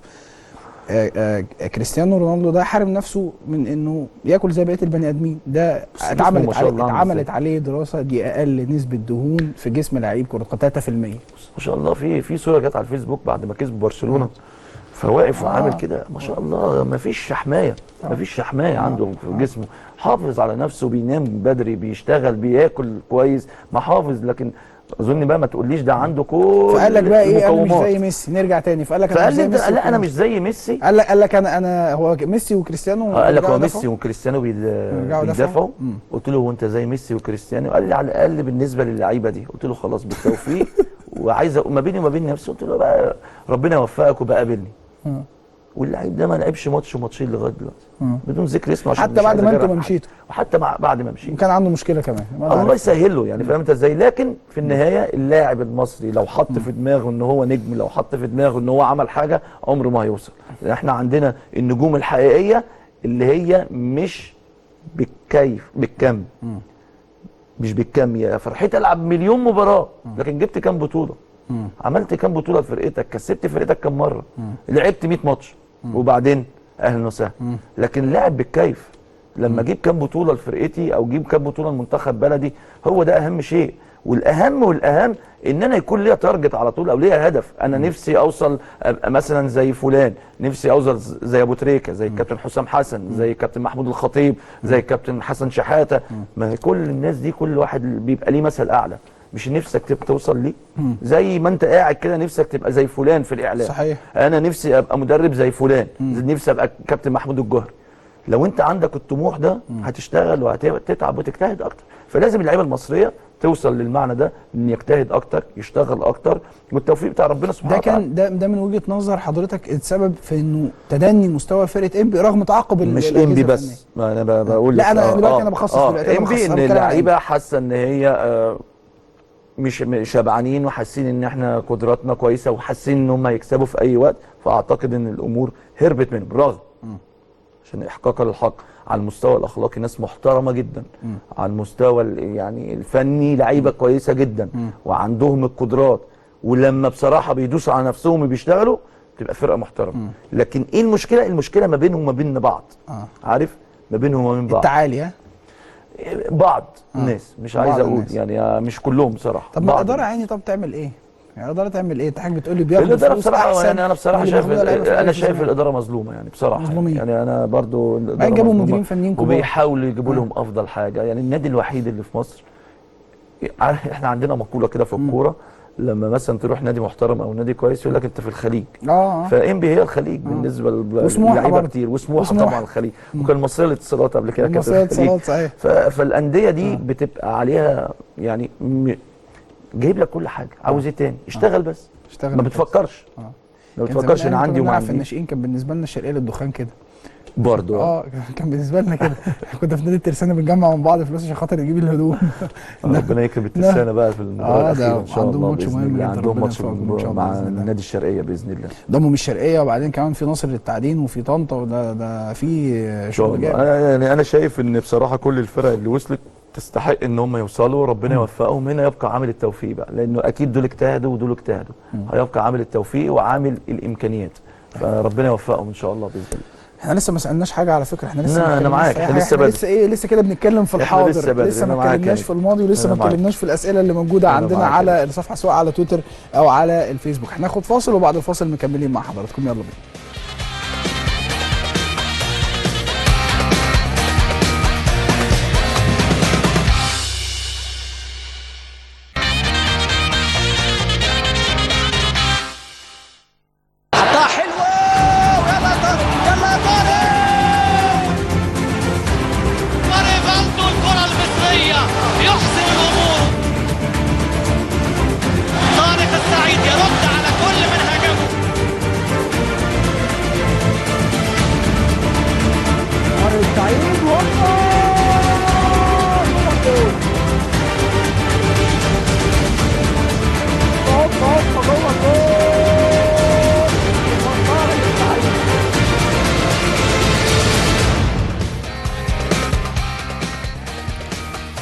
انت بعد العمر ده بتشوف نفسك باي فانيلا، بالبيضه ولا بالحمراء؟ بالاثنين. والله انما مفيش واحده تغلب على الثانيه. بص يا ابو خليل، ما فيش شك طبعا، انت ليك طبعا انتمائك طبعا، لكن طبعا بتكن كل الاحترام للفتره اللي انت سواء لعبتها في نادي الزمالك او في النادي الاهلي. ناس كتير اكيد عارفين انتمائي طبعا لنادي الزمالك، لانه هو صاحب الفضل ليا وصاحب فضل كبير جدا عليا، سواء جماهيره سواء النادي سواء الناس اللعيبه اللي لعبت معاها، كل المدربين اللي اشتغلت على ايديهم اللي عرفوا الناس بطريق السعيد. فما فيش شك طبعا نادي الزمالك ليه فضل، لكن الفتره اللي لعبت فيها في النادي الاهلي كنت سعيد بيها جدا جدا طبعا، لان لعبت كنت من الناس المحظوظه ان انا لعبت مع الجيل، احسن جيل جه في تاريخ النادي الاهلي. لعبت مع مدير فني اعتقد من افضل المدربين ايضا اللي جت في تاريخ النادي الاهلي، مع مجلس اداره محترم جدا. فاعتقد قلت لحضرتك من اللعيبه المحظوظه شويه ان انا ربنا كرمني في وقت من 2005 ل 2008 اعتقد. بس انت محسوب على مين دلوقتي؟ والله ما عادش ليا صاحب دلوقتي. صح؟ ما تعرفش يعني، انت ما اترميتش في حضن حد يعني دلوقتي. بص يعني انا بيصعب عليا بس احيانا لما انت مثلا طبعا جماهير ليها حق انها تزعل منك وتزعل ان انت رحت النادي الاهلي، لكن لازم الجمهور يعرف انت عملت ايه لناديك او اشتغلت ازاي وتعبت ازاي وصعب عليا قوي لما انت الطلب ان انا الكابتن حسام حسن كان ماسك مدير فني في نادي الزمالك، الطلب ان انا ارجع تاني لنادي الزمالك، حمله كبيره قوي وعلى الفيسبوك والتراس والناس كلها لا مش عايزين طارق السعيد. دخلنا وبعنا ومشي ومحدش عارف انا مشيت ازاي، ومحدش عارف انا كنت قاعد لغايه اخر لحظه، ومحدش كان عايزني امضي. ولما بداوا يعرفوا ان انا في تفاوض مع النادي الاهلي بقى عايزين يمضوني، كلام كتير جدا ما بقتش احب اتكلم فيه، لكن في الاخر بيصعب عليك الناس اللي اعطت للنادي وادت للنادي صعب انها تخش تشتغل جوه النادي تاني. فدي حاجه عكس النادي الاهلي اللي انا قعدت فيه سنتين. اول ما خلصت كان مسكوني اداره فنيه مع الكابتن هادي خشبه لو تفتكر الايام ديت.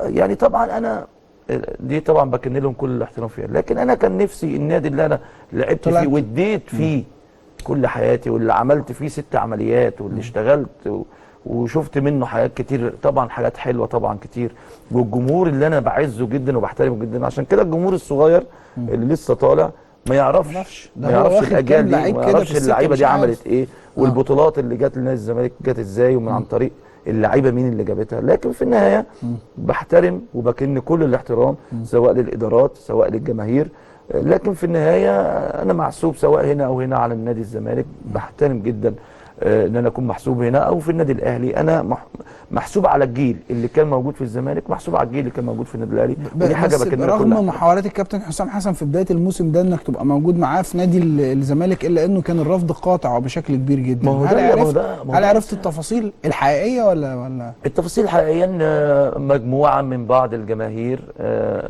مش عايزه طارق السعيد يكون موجود. فهي دي الحقيقه، ودي الحقيقه اللي مزعلاني، لان هم مش عارفين طارق ادى لنادي الزمالك. طبعا طارق مش طارق اللي ادى لوحده، طارق مع مجموعه اللعيبه الكبار اللي كانوا موجودين، لكن ده طبعا قرارهم، وفي النهايه في مجلس اداره ممكن له كل الاحترام. في عدد من اللعيبه برضو من غير ما اذكر اسماء بقى انت هتفهم كده على المداري، لعب له سنه ولعب له سنتين في النادي الاهلي وبقى موجود في النادي الاهلي ويعني وحياته كونها على النادي الاهلي، والنادي الاهلي خلاص اخده في نفس السكه بتاع انت كادر من كوادر النادي الاهلي وكمل وموجود. ليه ما عملتش كده؟ والله اصل انا جات لي فرصه، اصل اتقال لي جمله ممكن اقولها لاول مره، والجمله دي لو يعني كانت ممكن تزعل حد كتير لو انا قلتها في انا اتقال لي من بعض المسؤولين جوه النادي الاهلي لو اشتغلت مع كابتن حسام حسن صعب تخش النادي الاهلي تاني. ياه. يعني بدون ذكر اسمه برضو كانت الكلمه قاسيه شويه. وانت لما نجم كبير زي كابتن حسام يطلبك انك تبقى مدرب مساعد معاه، اعتقد ان ما ينفعش تقول له لا، ومع واحد انا اصلا بحبه وعلاقتي بيه جيده جدا، وكمان انت بتعدي حوالي 10 سنين من حياتك الكرويه بعد ما تبطل، لان الطبيعي انك بتتدرج في تدريب الناشئين. مين اللي قال لك الجمله؟ مجلس الاداره؟ حد من مجلس الاداره ولا حد من حد من المسؤولين، يعني حد من المسؤولين، بس هو يعني بصراحه مش مجلس الاداره ساعتها، مش مجلس يعني الاداره، مش مجلس الاداره، رساله يعني وصلها لي وقال لي لو انت دربت مع فلان هتبقى مش هتعرف تخش النادي الاهلي بلاك ليست خلاص، مش هتخش النادي الاهلي تاني. طبعا يعني هي ممكن الله اعلم، دي وجهات نظر. طب بس انت حسبتها حسبه صحيحه لما فضلت الكابتن حسام حسن على انك تبقى موجود في النادي الاهلي؟ الحمد لله حسبتها حسبه صحيحه. مش تقليل في النادي الاهلي، لان انا كنت هشتغل ايه في النادي الاهلي؟ اداره فنيه في القطاعات المختلفه لحد ما توصل تبقى موجود في بعد كام سنه في نجوم اسماء كبيره جدا حتى هذه اللحظه موجوده تحت، ما وصلوش وفي اللي ما اشتغلش خالص على فكره، في ناس ما اشتغلتش خالص، في ناس ما اشتغلتش دقيقه في النادي الاهلي. كابتن ربيع ياسين ما اشتغلش 30 ثانيه في النادي الاهلي. وده مين بقى؟ ربيع ياسين. ده كابتن ربيع ياسين مش طارق السعيد، مع احترامي يعني. كابتن ربيع ياسين قيمه وقامه، هو نجم تترفع له كل القبعات، وحتى هذه اللحظه ما طلعش مسك في الفريق الاول 30 ثانيه زي ما انت بتقول. وده من الناس اللي اتظلمت جدا، انا شايف كده. لكن في الاخر مجالس الاداره بيبقى ليها التقدير، بيبقى ليها الاحترام، بيبقى ليهم قراراتهم، وفي النهايه كل واحد الى هذا الحد بتقدر وتجل الكابتن حسام حسن؟ طبعا بقدره جدا وبكن له كل الاحترام طبعا، ان هو عمل معايا حاجه زي ديت انا بعتز بيها جدا، لان انا تفرق لما انت تدرب اول ما تبطل، وخصوصا لما تكون في سنك صغير. على فكره انا بطلت 30 سنه والله. يعني في ناس كتير مفكره، انا فكرت انا والله يعني لسه انا حتى في ناس كتير مفكره انا بطلت 35 34 او 6، انا بطلت 30 سنه بس عشان لعبت صغير. فبسبب الاصابه انا عامل 7 عمليات في ركبتي، ووصلت لمرحله ان انا مش هدي اكتر من كده، ومش عايز حد يضحك عليك، بس انا كنت ممكن اضحك على الناس. بمعنى بعد ما اروح بقى اقعد العب دقيقتين هنا و3 دقايق هنا واتصاب وايه واكل عيش واخد من هنا قرشين وهنا 3 ويقول لك يا، فبضحك الناس عليا ليه؟ عشان كده انا اخترت التوقيت الصح ان انا ابطل واحترم نفسي. احترام النفس ده مهم جدا. بدل ما حد يقول يا عم احنا ناقصينك، انت جاي تعمل عندنا، انت خدت الفلوس وضحكت علينا زي ما لعيبه كتير بتعمل. وانت عارف طبعا في كتير جدا في كتير جدا بيعملوا كده. لكن انا احترمت نفسي واحترمت ان انا قلت هتلعب اكتر من الاهلي والزمالك فين؟ في حاجه اكبر من كده؟ ما اعتقدش. فانا احترمت نفسي بعد لما انا اخدت القرار، واعتقد الحمد لله كان القرار صادق الحمد لله. الى اي مدى كان الكابتن حسام حسن متمسك بيك انك تبقى موجود في نادي الزمالك؟ انت شعرت؟ لا هو المدى بعيد جدا، هو والكابتن ابراهيم بصراحه. هم جدعان قوي رجاله قوي واصحابهم يعني، وانا بصراحه بكن لهم كل الاحترام فيهم يعني فين. بصراحه احقاقا للحق برضو عشان اكون صريح، هم الاستاذ مرتضى منصور سياده المستشار وافق، ومجلس الاداره وافق في النهايه. بس انا ساعتها صليت استخاره وقلت انا مش هقدر اروح. ليه بقى؟ انت اول مره يعني ما حدش يعرف الموضوع ده. ليه؟ كل ما انت داخل وانت طالع هتقابل ناس كتير، واللي هيقعد يقول لك كلمه واتنين، وانا مش هستحمل. مش هستحمل النادي اللي تعبت فيه وتربيت فيه وتعبت وجبت بطولات فيه مع زمايلي، ان انت كل وانت داخل بقى واحد يقول لك كلمه كده وواحد يقول لك كلمه كده. ومع احترامي انا كنت عارف ان كابتن حسام مش هيكمل في نادي الزمالك. انت كنت عارف من فين؟ وانا قلتها وقلت له ان هو مش هيقدر يكمل في نادي الزمالك. اللي كنت عارف من فين؟ كنت عارف يعني قاري المشهد، لان انا متربي جوه النادي وعارف الدنيا ماشيه ازاي. وقلت المقربين جدا ان كابتن حسام لو اخفق في مباراه او 2 مش هيبقى موجود. وده اللي حصل، صح ولا لا؟ صح. وده اللي حصل. فعشان كده ودلوقتي في محاولات جس نبض كده برضو. انا ما زلت بقول ان الكابتن حسام حسن والجهاز الفني باكمله غلط غلطه كبيره جدا ان احنا سيبنا منتخب الاردن. لما تمسك منتخب الاردن ورايح تلعب في بطوله اسيا، اعتقد طبعا بتبقى وجهات نظر، لكن في النهايه ده قرار، وده كل واحد بيحب شايف الطريق ده الصح ليه. لكن في النهايه انا برضه شفت ان الطريق الصح ليا. انا لو رحت نادي الزمالك اي اخفاق هيقول لك اصل طارق السعيد السبب، اصل طارق السعيد اهلاوي وبيسيب الماتش للفرقه الثانيه. فكنت هبقى عايش في قصص كده. تستحمل انت بقى مش هستحمل بقى حد يجي يقول مش هتستحمل انت القصه بقى بتاعت الكابتن طارق يحيى يا عيني اللي عايشها. طب انت يرضيك ابو خليل بقى كل ما انا رايح واحد بقى على البوابه يا طارق يا ابن كذا وطارق انا هسكت له. يعني مش عايزين نخش، احنا رايحين في رياضه، احنا مش هنقدر، مش هقدر انا اشتغل في جو عامل زي ده. انا هرجع تاني للموضوع، بس انا قدامي ورقه كده لازم انتوا عندكم لعيبه ب 60,000 جنيه بكام؟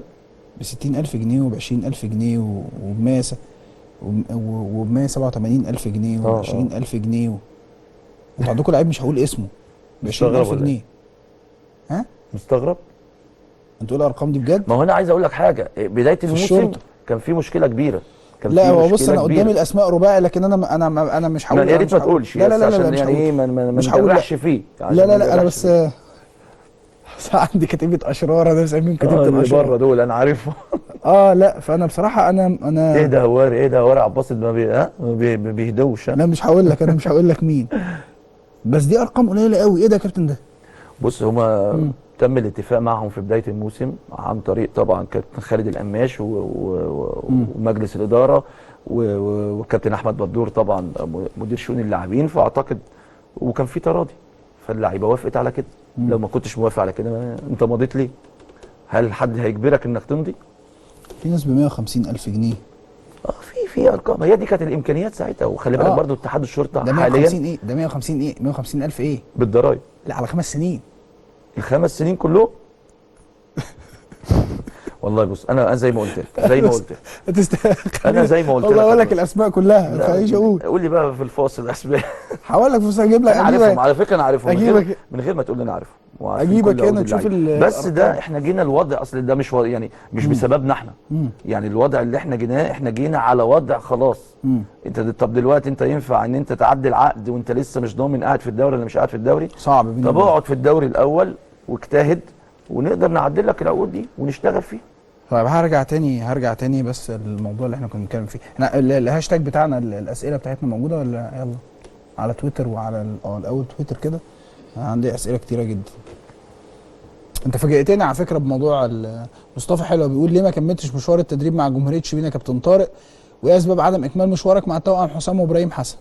اولا انا قلت في البدايه ان انا كنت متواجد مع نادي جمهوريه شبين، ولما الكابتن هاني رمزي طلب مني ان انا اكون متواجد معاه في نادي انبي ما كانش ينفع ان انا اقول له، واستاذنت مجلس الاداره واستاذنتهم الناس بكل احترام وبكل ادب وسبت الفريق. واعتقد ان الحمد لله كابتن ياسر رضوان جه يكمل المسيره والفريق قاعد في الدوري في الوقت الحالي، نتمنى لهم التوفيق ان شاء الله. اما بالنسبه للكابتن حسام والكابتن ابراهيم، الفتره اللي هم راحوا فيها الاتحاد السكندري انا كنت متواجد في الامارات، كنت بدرب احدى الفرق في دوري المؤسسات وخدت معاهم الدوري الحمد لله والكاس.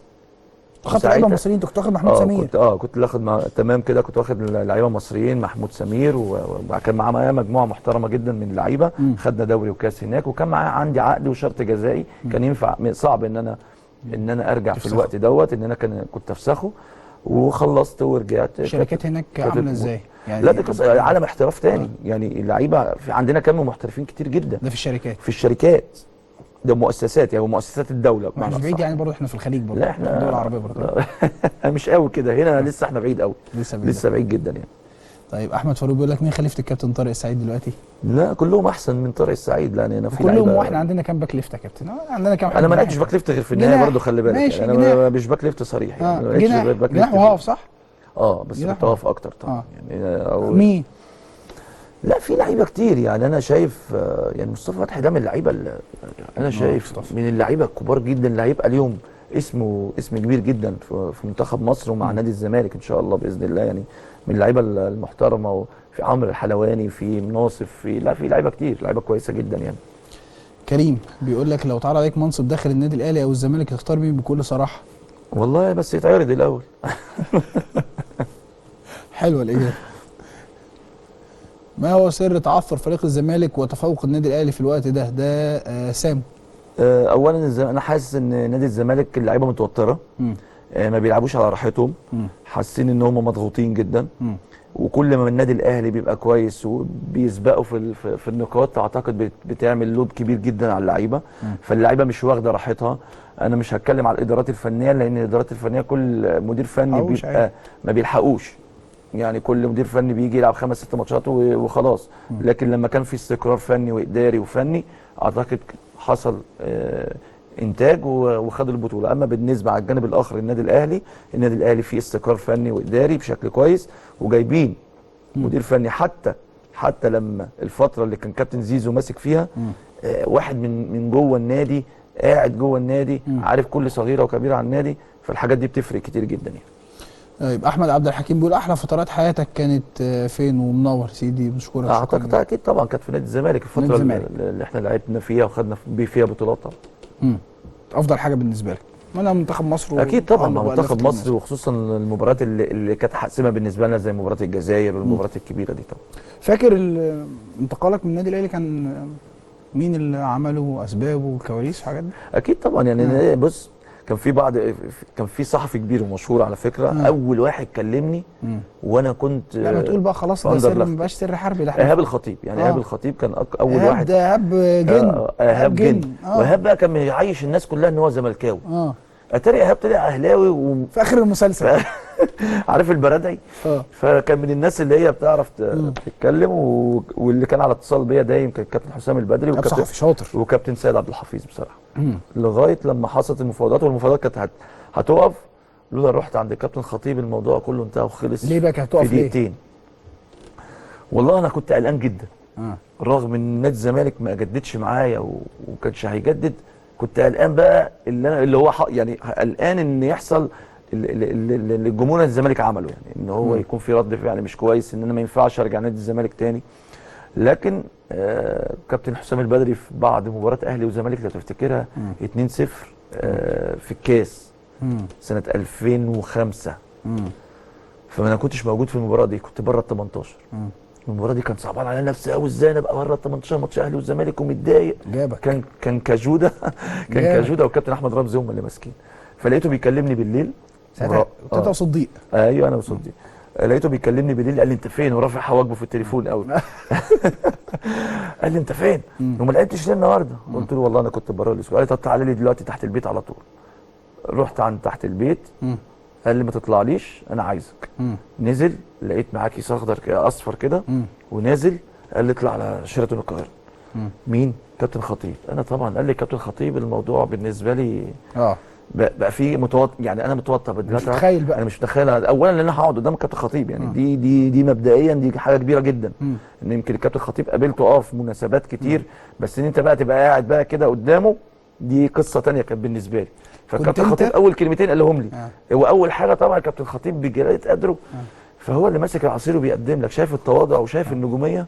فانا طبعا دي انا اول ما شفت دي اتهريت بصراحه. دي انا هريت، اديني الورقه، انا دي ما قدرتش.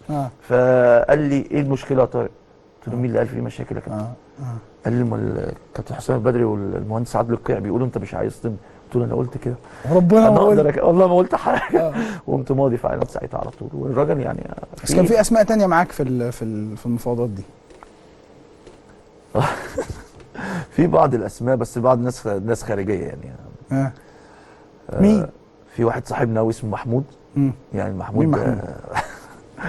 محمود بلحه. انا مسميه محمود بلحه. محمود بلحه ده واحد حبيبنا، واحد اهلاوي قوي. اهلاوي قوي كمان. يعني كان هو اول واحد يتكلم معايا ويتكلم بشكل قوي، وكان نفسه ان انا اروح فعلا النادي الاهلي. يعني مين من اللعيبه تاني كان النادي الاهلي عايزهم معاك في نفس الصفقه دي؟ عبد الواحد السيد. عبد الواحد السيد. وعبد الواحد السيد قعد معايا انا والكابتن حسام البدري، وكان هيخلص كل حاجه. ياه. تعالى مؤاخذه بقى ابو واحد، انت حبيبي وكل حاجه وانت عارف انت معزتك عندي، بس يعني بس ابو واحد بقى في الاخر يعني خلع بمعنى صح وراح رجع للنادي الزمالك. انت بتقول لي مفاجاه. انا مشيت انا والكابتن حسام البدري وعبد الواحد السيد اكتر من 45 دقيقه على الطريق الدائري عشان مش عارفين نقعد في حته. ما كانش ينفع نقعد في حته عشان لو هنقعد فيها هنتقفش. فكانش ينفع ان احنا مشينا 45 دقيقه على الطريق الدائري بنتكلم. الكلام ده كان سنه 2005 بنتكلم. طب الكابتن محمود الخطيب قعد معاك انت بس تحديدا؟ فين؟ انا لقيت لا في القعده دي ما كانش. لا هو كابتن محمود الخطيب. لا كابتن محمود الخطيب، كابتن حسام البدري، كابتن باشمهندس عادل القيع. لو كان عبد الواحد السيد كان قاعد القعده دي. والله تساله بقى السؤال دوت. ما تسالنيش انا السؤال ده. انا ساعتها كان الموضوع بالنسبه لي كنت واخد قرار برضو عشان ما اضحكش عليك. يعني انا لما اقعد لغايه نهايه الموسم وما يجددوش ليا، وعايزين يجددوا لعبد الواحد وابو العلا ومش عايزين يجددوا لي، يبقى الوضع صعب جدا. وامتى بقى عايزين يجددوا لي؟ لما عرفوا ان انا في مفاوضات مع نادي الاهلي. بس انت تاني يوم كلموك في الزمالك ليه؟ كلموني ليه؟ علشان خلاص عرفوا ان انا مضيت. طيب ولقيت عبد الواحد هناك؟ لا ابو بقى كان خلاص بقى في بيت الاستاذ مرتضى، وكان بيمضي. بيمضي. وانت ما خلاص كنت مضيت بقى؟ الموضوع خلاص بالنسبة كان لك الموضوع انتهى خلاص، ما كانش ينفع ان نمضي الفرقتين ساعتها. اه ودي التركه اللي كانوا عايزين يعملوها فيا. في الزمالك. اكيد طبعا يعني. الزمالك اللعيبه بتقع فيها كتير وبياخد شهر يعني ويريح فيها، سافر جمصه قصدي، انا ما احبش احط نفسي في موقف زي ده، ودي نصيحه لكل اللعيبه يعني. انت لازم تكون صاحب قرار، عاوز ولا مش عاوز، تقدر ولا مش هتقدر، هتستحمل ولا مش هتستحمل، بس. الله، انتوا عايزين فاصل ولا ماشي. لا الكلام اصله حلو وسخن، وبعدين تفاصيل الواحد الحقيقه برضو يعني لاول مره بيسمعها من كابتن طارق السعيد. ناخد فاصل وبعد الفاصل مكملين مع احمد.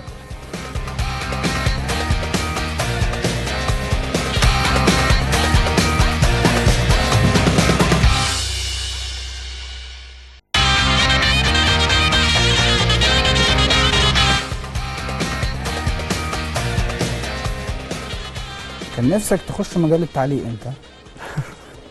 اتعرض عليا في البدايه وكده لكن ما عنديش خلق اعلق 90 دقيقه. يعني ما اقدرش اكمل ال 90 دقيقه، اعتقد تبقى كتير قوي صعبه يعني. عايزه ملكه برضه. في مره قالوا لي علق على الماتشات، والله العظيم 3 ما عارف مين اللي معاه الكوره راح فين عند مين. هي الكوره في ايه؟ على فكره موضوع التعليق ده موهبه. ملكه طبعا. بس انت برضه بتقلد المعلقين. اقلد لكن انت تعلق صعب وما ينفعش تطلع تقلد. يعني انا في بعض المعلقين دلوقتي بسمعهم بيقلدوا. طب انت فين انت بقى؟ ما هو انت لو قعدت تقلد طب ماشي وبعدين صعب، والناس تقعد تضحك الله ده بيقلد فلان. لا هي كمان طرحت العمليه، طرحت فجاه مره واحده كده كله بقى ضرب عصام الشوالي. مع عصام الشوالي على رؤوف خليف ويوزع طبعا. لا وايه بقى، ويحط كلمتين سجع ورا بعضيه. ايوه وكل واحد بقى يختار له ايه كلمه جديده. ماشي حالك. فدي الحاجات دي. لكن انا شفت ان التعليق بالنسبه لي مش هقدر يبقى عندي خلق ان انا اقعد 90 دقيقه اقعد. وانت بقى ايه؟ دينا حته تقليد كده. لا بقى خلاص كان زمان بقى. مين بقى كنت مين؟ كنت بتقلد مين اكتر؟ يعني كان كتير يعني. انا كان كابتن محمود بكر الله يرحمه طبعا، كابتن حماده الله يرحمه طبعا. بتعرف تجيب صوتهم؟ كنت بقى زمان يعني وانا صغير بقى. مش انا اقول لك اللي انت عاوزه، خلي بالك. لا مش هنقول لك ده مطلب جماهير. لا انا مطلب اعدادي. انا عارف اللي بيكلموك في البيت جوه ده. لا مش خلاص والله بطلت خلاص. بقينا مسؤولين دلوقتي. طيب خليني يلا طلعنا. طب الفيسبوك، اسئله الفيسبوك، لان عندي اسئله كتير ليك جدا هنا. يلا طلعنا اسئله الفيسبوك. يلا يا ترى لسه زملكاوي ولا لعبك في الاهلي خلاك تشجع الاهلي؟ حسام الخطيب هو جاوب على السؤال ده، قال يعني فتره كبيره قضاها في نادي الزمالك وتاريخه مع نادي الزمالك طبعا بكل تاكيد. يلا اللي بعده، ايه الفرق بين لعبك في الاهلي والزمالك وليد لولا؟ ده سؤال مهم على فكره. بص لازم نتفق على شيء، ان الفرقتين بيلعبوا على بطوله.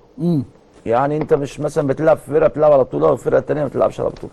لكن الفرق ما بين هنا وهنا ان النادي الزمالك ما عندوش الاستمراريه في التكمله ان هو يجيب بطولات ورا بعض كتير.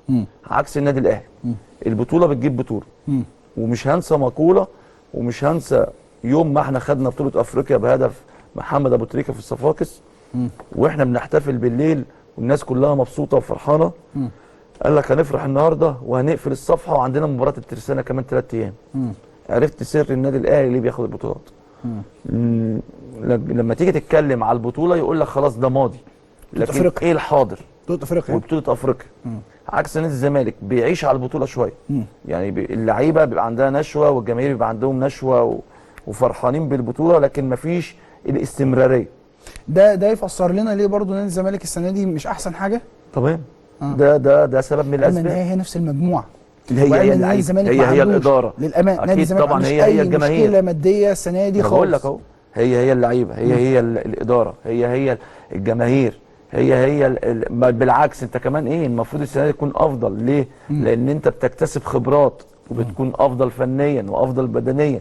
لكن في النهايه النتيجه مفيش. زيرو.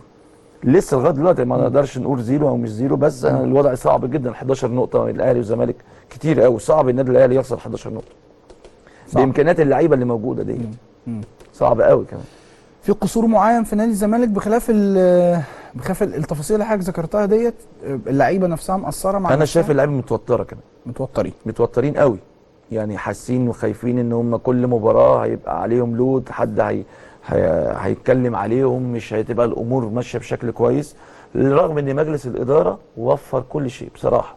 وانا شايف ان مجلس الاداره وبالاخص المستشار مرتضى منصور ظهرهم في كل شيء، يعني ما حدش بقى بيطلع يتكلم على لعيبه الزمالك، ايوه ما حدش بقى بيتكلم، حتى الحكام مع احترامي الشديد بقى بيخاف من نادي الزمالك. موضوع مستحقات، الحاجات دي مستحقات ده انتوا دي كانت ازمتكم انتوا طول الوقت وانتوا بتلعبوا في نادي الزمالك. يا كابتن ابراهيم، احنا طول عمرنا في نادي الزمالك امتى هناخد حقنا، امتى هناخد، لكن انا ما فيش لاعب في الوقت الحالي بيتكلم عن مستحقاته. ليه؟ لان الاداره موفره كل شيء، انت دورك دلوقتي لازم. عشان كده بقول ان لعيبه نادي الزمالك ما عندهاش الاستمراريه في حظ البطولات. هل كابتن حازم امام غلط انه تولى المنصب ده جوه نادي الزمالك؟ لا، الكابتن حازم اتظلم. يعني هو ما غلطش طبعا، ده حقه الطبيعي وحقه المشروع. كابتن حازم امام من النجوم الكبار وقيمه وقامه داخل نادي الزمالك، واعتقد شفت التعاطف الكبير لكل الناس بعد قرار اقاله الكابتن حازم، ان الناس كلها كانت متعاطفه معاه، وناس كتير قالت له يا ريتك يا حازم ما عملت كده، لكن ده حقه المشروع. كابتن حازم امام نجم كبير ويستحق يكون موجود في المكان دوت. لكن انا على المستوى الشخصي حازم، انا على فكره واتكلمت مع حازم شخصيا، قال انا عايز اخش التدريب ونفسه، هو حابب موضوع التدريب. لكن حازم انا شايف ما غلطش، لكن انا شايف ان هو اتظلم يعني، او اتاخد في الرجلين بمعنى اصح. وميدو نفس القصه؟ ميدو مدرب كويس جدا على فكره، وعنده فكر، وعنده يعني ليه كاريزما طبعا كبيره جدا، وليه كاريزما معين، لكن مش ده كان وقت ميدو. ما كانش وقت ميدو. ده مش وقت ميدو. وقت مين؟ الوقت الحالي لنادي الزمالك كابتن حسام حسن وابراهيم حسن. ياخد الفرصه الكامله، بس بقى كامله بقى. ليه؟ عشان احقاقا للحق. كل واحد برضه ليه ملايكه لازم ترد عليه. هم اللي جابوا مش طبعا مجلس الاداره اللي جاب الفرقه وتعاقد مع ال 18 لعيب الجداد، لكن هو اللي عمل فتره الاعداد، وهو اللي اشتغل مع الفرقه من اول موسم، والفرقه كانت جايه يعني مستواها بيتاهل او مستواها الافضل. طيب جاهز نفسك للفقره دي؟ فيديوهات وصور واسئله. جاهز؟ ايه في حاجه عيب ولا لا لا خالص، بس انا الفقره دي دايما مش مسؤول عنها. ماشي اتفضل. عشان انت في مصيبه. يلا بينا. ادي اول مصيبه. ادي اول كارثه. مصر والجزائر. ماتش والمغرب. مصر والمغرب 2001. طارق السعيد وانفراد. على فكره الكوره دي فاول من الاول يا جماعه، حرام عليك. هي طولت بس، طب اعمل ايه؟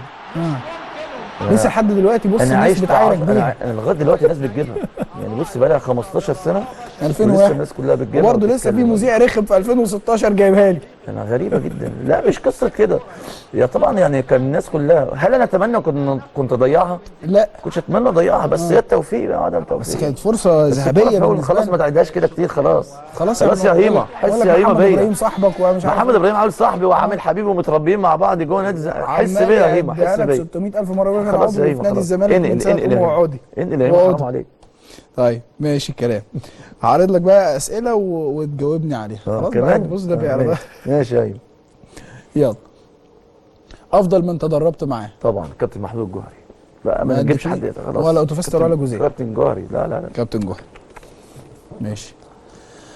افضل فتراتك في الزمالك، الاهلي، طبعا؟ لا الزمالك طبعا. الزمالك.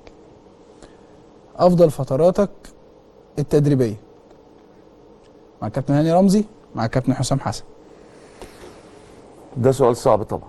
يعني بس بكن طبعا كل احترام، انا فتره كابتن مع حسام طبعا سعيد بيها جدا، وبرده الفتره مع كابتن هاني طبعا سعيد بيها جدا، ومش رد دبلوماسي. دي حقيقه والله، لان الاثنين نجمين كبار، والاثنين ناس بكن لهم كل الاحترام طبعا والتقدير، واتشرف ان انا اتدربت. وانا احلك من الصعوبه، من الحرج في لا من غير حرج والله. دي حقيقه، حتى هتسالني دلوقتي كمان 10 سنين اي وقت، لان فعلا بكن كل احترام للاثنين. ماشي. افضل لعيب في مصر؟ رمضان وايمن وعبد الله السعيد، ولا اي حد تاني انت عايز تقوله؟ حسام غالي. حسام غالي طبعا، بعيد عن المجموعه دي. بص حسام غالي في مقومات كتير جدا، قائد وقائد خارج الملعب وقائد جوه الملعب، وبيتحكم في رتم الفرقه، ولاعب انا شايف كل ما بيكبر كل ما هو بيكون الافضل. لكن طبعا الثلاثه طبعا نجوم كبار جدا، سواء رمضان او ايمن او عبد الله السعيد، لكن انا شايف طبعا عبد الله السعيد افضل. مش هقدر اقول على رمضان دلوقتي لانه لسه صغير. رمضان نجم من صغره نجم، بس لازم يكمل. لكن دول لعبوا كتير واستمروا، اللي وصلوا فيه ده مش سهل. عبد الله السعيد اجتهد جدا مع نادي الاسماعيلي واشتغل مع النادي الاهلي. ايمن حفني كل الفرق اللي لعب فيها كان مؤثر، مع نادي الزمالك مؤثر. فاعتقد ان هما الاثنين يستحقوا. طبعا رمضان يستحق بس لسه صغير حسام غالي ولسه قدام. افضل مدرب في الدوري المصري حاليا، كابتن حسام حسن، كابتن علاء عبد العال، كابتن ايهاب جلال، او حد تاني انت عايز تذكره؟ كابتن حسام حسن. كابتن حسام حسن. اللي بعده رساله هتوجهها لكل صوره هتظهر لك من الصور. اول صوره عندنا جمهور الزمالك. طبعا بكن كل احترام والتقدير لجمهور نادي الزمالك. جمهور نادي الزمالك هو اللي عمل اسم طارق السعيد، اتمنى لهم يا رب التوفيق. وزي ما انتم ماشيين طبعا طول عمركم مخلصين لناديكم ومخلصين للاعيبتكم، اتمنى ان شاء الله الفتره اللي جايه تقفوا جنب اللعيبه، لان انتوا يعني اللاعب رقم 1 مش رقم 12 كمان. اللي بعده جمهور النادي الاهلي. بحترمه جدا وبقدره جدا، وكفايه ان انا اول ما رحت للنادي الاهلي الناس قدرتني والجمهور يعني احتضنني بشكل كويس جدا. واعتقد ان الفتره اللي قعدت فيها ما شفتش اي حاجه خارجه من جمهور النادي الاهلي بالنسبه لي. حتى الناس اللي بتقابلني في الوقت الحالي بكن لهم كل الاحترام والتقدير. طبعا ماشي. هنقول جوزيه من المديرين الفنيين اللي انا بحترمها جدا واتعلمت منه حاجات كتير، ومن المديرين الفنيين القليلين اللي صعب يتعوضوا. مارتن يول يقدر يبقى مانويل جوزيه؟ ما اعتقدش. ليه؟ مش عشان حاجه. مارتن يول طبعا اسم كبير وشخصيه كويسه جدا وبدايته هايله جدا، لكن الزمن غير الزمن واللعيبه غير اللعيبه. ليه بقى؟ النادي الاهلي في الوقت الحالي بيقولوا اللعيبه دلوقتي، لعيبه النادي الاهلي دلوقتي بقى عنده القوام القوي. مش مختلف. مش مختلف، ولاعيبه كبار جدا ولاعيبه نجوم كده على مستوى عالي جدا. لكن الفتره اللي النادي الاهلي حصد فيها جميع البطولات في ال10 سنين الماضيه، بص الخصم كان عامل ازاي. لكن في الوقت الحالي الخصم بقى قوي وعنيد، بقى فيه منافسه. فما اعتقدش ان البطولات هتروح سهله جدا للنادي الاهلي كده. هو الدوري اتحسم للاهلي ولا لسه؟ الدوري بنسبه كبيره للنادي الاهلي اتحسم. صعب النادي الاهلي يخسر 11 نقطه. بس انت لسه بتتكلم بتقول في 10 ماتشات. مش مختلف، بس مش مع النادي الاهلي. مش مع النادي الاهلي. فالنادي الاهلي فاضل 3 ماتشات يحسب ويخلص الدنيا خالص. لان ايضا الخصم في الوقت الحالي نتائج متذبذبه شويه. نتائج متذبذبه. طب اخد بس سؤالين كده من على الهاشتاج بتاعنا من على تويتر. هو سؤال حلو بصراحه. فشل معظم المحترفين المصريين تحديدا اللي خرجوا من الاهلي والزمالك، ده احمد وجدي بسالك سؤال زي ده، ايه سبب فشل المحترفين المصريين خاصه اللي بيخرجوا من الاهلي والزمالك؟ هل احساسهم انه شعبيه وعندهم شعبيه كبيره هنا في مصر اهلي وزمالك؟ الاحساس ده انا حسيته لما احترفت في بلجيكا سنه 2001 2002. انا كنت جاي ماشي من هنا احسن لعيب في مصر، هداف الدوري، كل ما حد يمشي بيسلم عليك برنس باشا. رحت هناك مفيش قطه تعرفك ومفيش بقى يعرفوا اصلا حاجه عن مصر وما يعرفوش حاجه عن بيلعبوا كوره. وفي بعض الناس كانوا مفكرين مصر لسه بالجمال. ده مشهوره قوي. الدنيا صعبه قوي يا جماعه، ده معروف والله العظيم الناس تعرفني في مصر. فالدنيا بتبقى صعبه، فاللاعب بيحصل له عارف تشوك كده مره واحده ان انا كنت فين وبقيت عامل ازاي. غير بقى ان انا متعود على اسلوب معين في التدريب هنا وبتلاقي اسلوب تاني خالص هناك وجهد وعرق وتعب بشكل كبير جدا. فاعتقد ان كنت صعب ان انت تكمل، دي حاجه سلبيه مش حاجه ايجابيه على فكره. فديت من النقط السلبيه. لكن لما بيبقى طالع من اهلي والزمالك بيبقى عايش على الذكرى، عايش ان انا نجم وعايش ان انا الناس عارفاني. عشان كده هتلاقي معظم اللي احترفوا مش طالعين من الاهلي والزمالك بشكل كويس.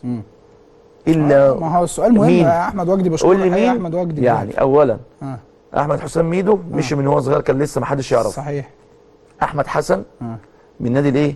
الاسماعيلي واسوان، اللي كمان انا بتكلم عن نجوم يعني اللي احترف. هاني رمزي كان لسه في بدايته في النادي الاهلي. عبد الظاهر السقا نفس القصه. ظاهر السقا، ايمن عبد العزيز. يمكن ايمن عبد العزيز بس السنه كان معروف ساعتها، لكن برضه نادي الزمالك ما كانش بياخد بطولات ساعتها. لكن عشان كده كان اخر بطوله يمكن واخدها الكاس وسافر. يمكن هي دي الناس اللي كمل. لكن المحمدي كمل. عمرو زكي اللي هو صلاح عندنا اهو ما شاء الله. الله اكبر. محمد صلاح الله اكبر. النني حدث ولا حرج. الاثنين دول. عمرو زكي بص اغرب بالانس في العالم اتعمل. ليه بقى؟ راح ويجي مكسر الدنيا 10 اهداف العقليه مش قادر اتخيل ان هو عدم وجود عقليه احترافيه جيده. لو تفتكر كان بيجوا الاثنين احمد حسام ميدو وعمرو زكي المنتخب. احمد حسام بيسافر تاني يوم على طول، ميدو كان لازم يقعد له يوم، عمرو زكي كان يقعد يوم واثنين. بيأثر فالحاجات دي اثرت. اثرت. فديت اعتقد عمرو حتى لو رجع بيه الزمن يقول يا ريتني ما عملت الحاجات دي. طيب انت رحت بلجيكا ولعبت في اندرلخت، وعندنا دلوقتي تريزيجيه بيلعب في اندرلخت، لو في نصيحه انت ممكن تقولها للعيب انت او مشكله انت وقعت فيها ودلوقتي انت بتعترف بيها، نصيحه لتريزيجيه لو حتى ما بتلعبش بشكل اساسي في الوقت الحالي، الفرصه هتجيلك، واول ما تجيلك استثمرها، وخلي بالك اول سنه او اول سنه ونص، اول سنتين تأقلم مع الطبيعه، تأقلم مع الناس هناك كلها، تأقلم مع اللغه، تأقلم مع الحياه الجديده بالنسبه لك. حاول بشتى الطرق ان انت تستمر، حاول ان انت ما تزهقش، وربنا يكرمك ويوفقك ان شاء الله. طب فاضل لي صورتين. كابتن محمود الجوهري ده استاذنا كلنا ويعني وعمنا كلنا، وكلنا اتعلمنا على ايديه، وكلنا بنكن له الاحترام طبعا والتقدير، ويا رب يا رب وبندعي له في كل صلواتنا ان ربنا يرحمه يا رب، لانه هو اساس كرة القدم في مصر.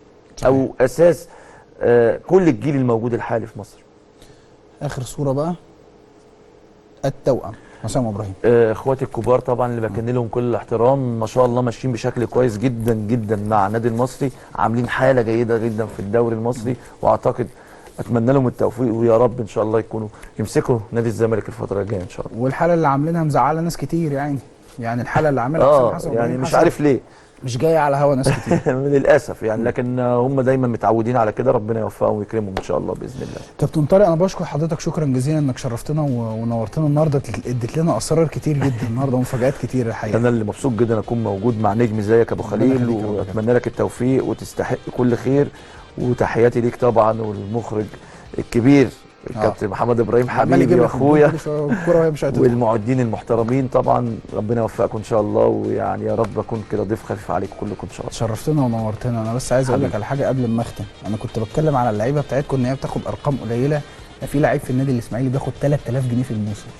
الله يكون في عونه وبيلعب بس على فكره في لعيبه وبيشارك، على فكره في لعيبه كتير مظلومه، يعني في لعيبه كتير مظلومه، بس يجتهد وربنا يكرمه ان شاء الله. وكان لعيب منتخب على فكره انا سنه 2001 كنت احسن لعيب في مصر وهداف الدوري، كنت اخد 20000 جنيه. ده سنه كام؟ 2001. ده 2001 ده برضه لا بس ايه العقود ساعتها كان بياخدوا 150 و200 فعادي يعني 20 في السنه. لا ده صعب برضه. ما انا بقول لك يعني هي مش قاعده. مش قاعده، اجتهد واشتغل واصبر وربنا يكرمك ان شاء الله باذن الله. كابتن طارق بشكر حضرتك شكرا جزيلا انك شرفتنا ونورتنا حبيبي، ربنا يخليك يا ابو خليل، توفيق ان شاء الله حبيبي. بشكر حضراتكم شكرا جزيلا، بشكر فريق العمل بالكامل. بكره ان شاء الله باذن الله حلقه جديده من السوبر، اشوفكم على خير، تصبحوا على الف خير، السلام عليكم.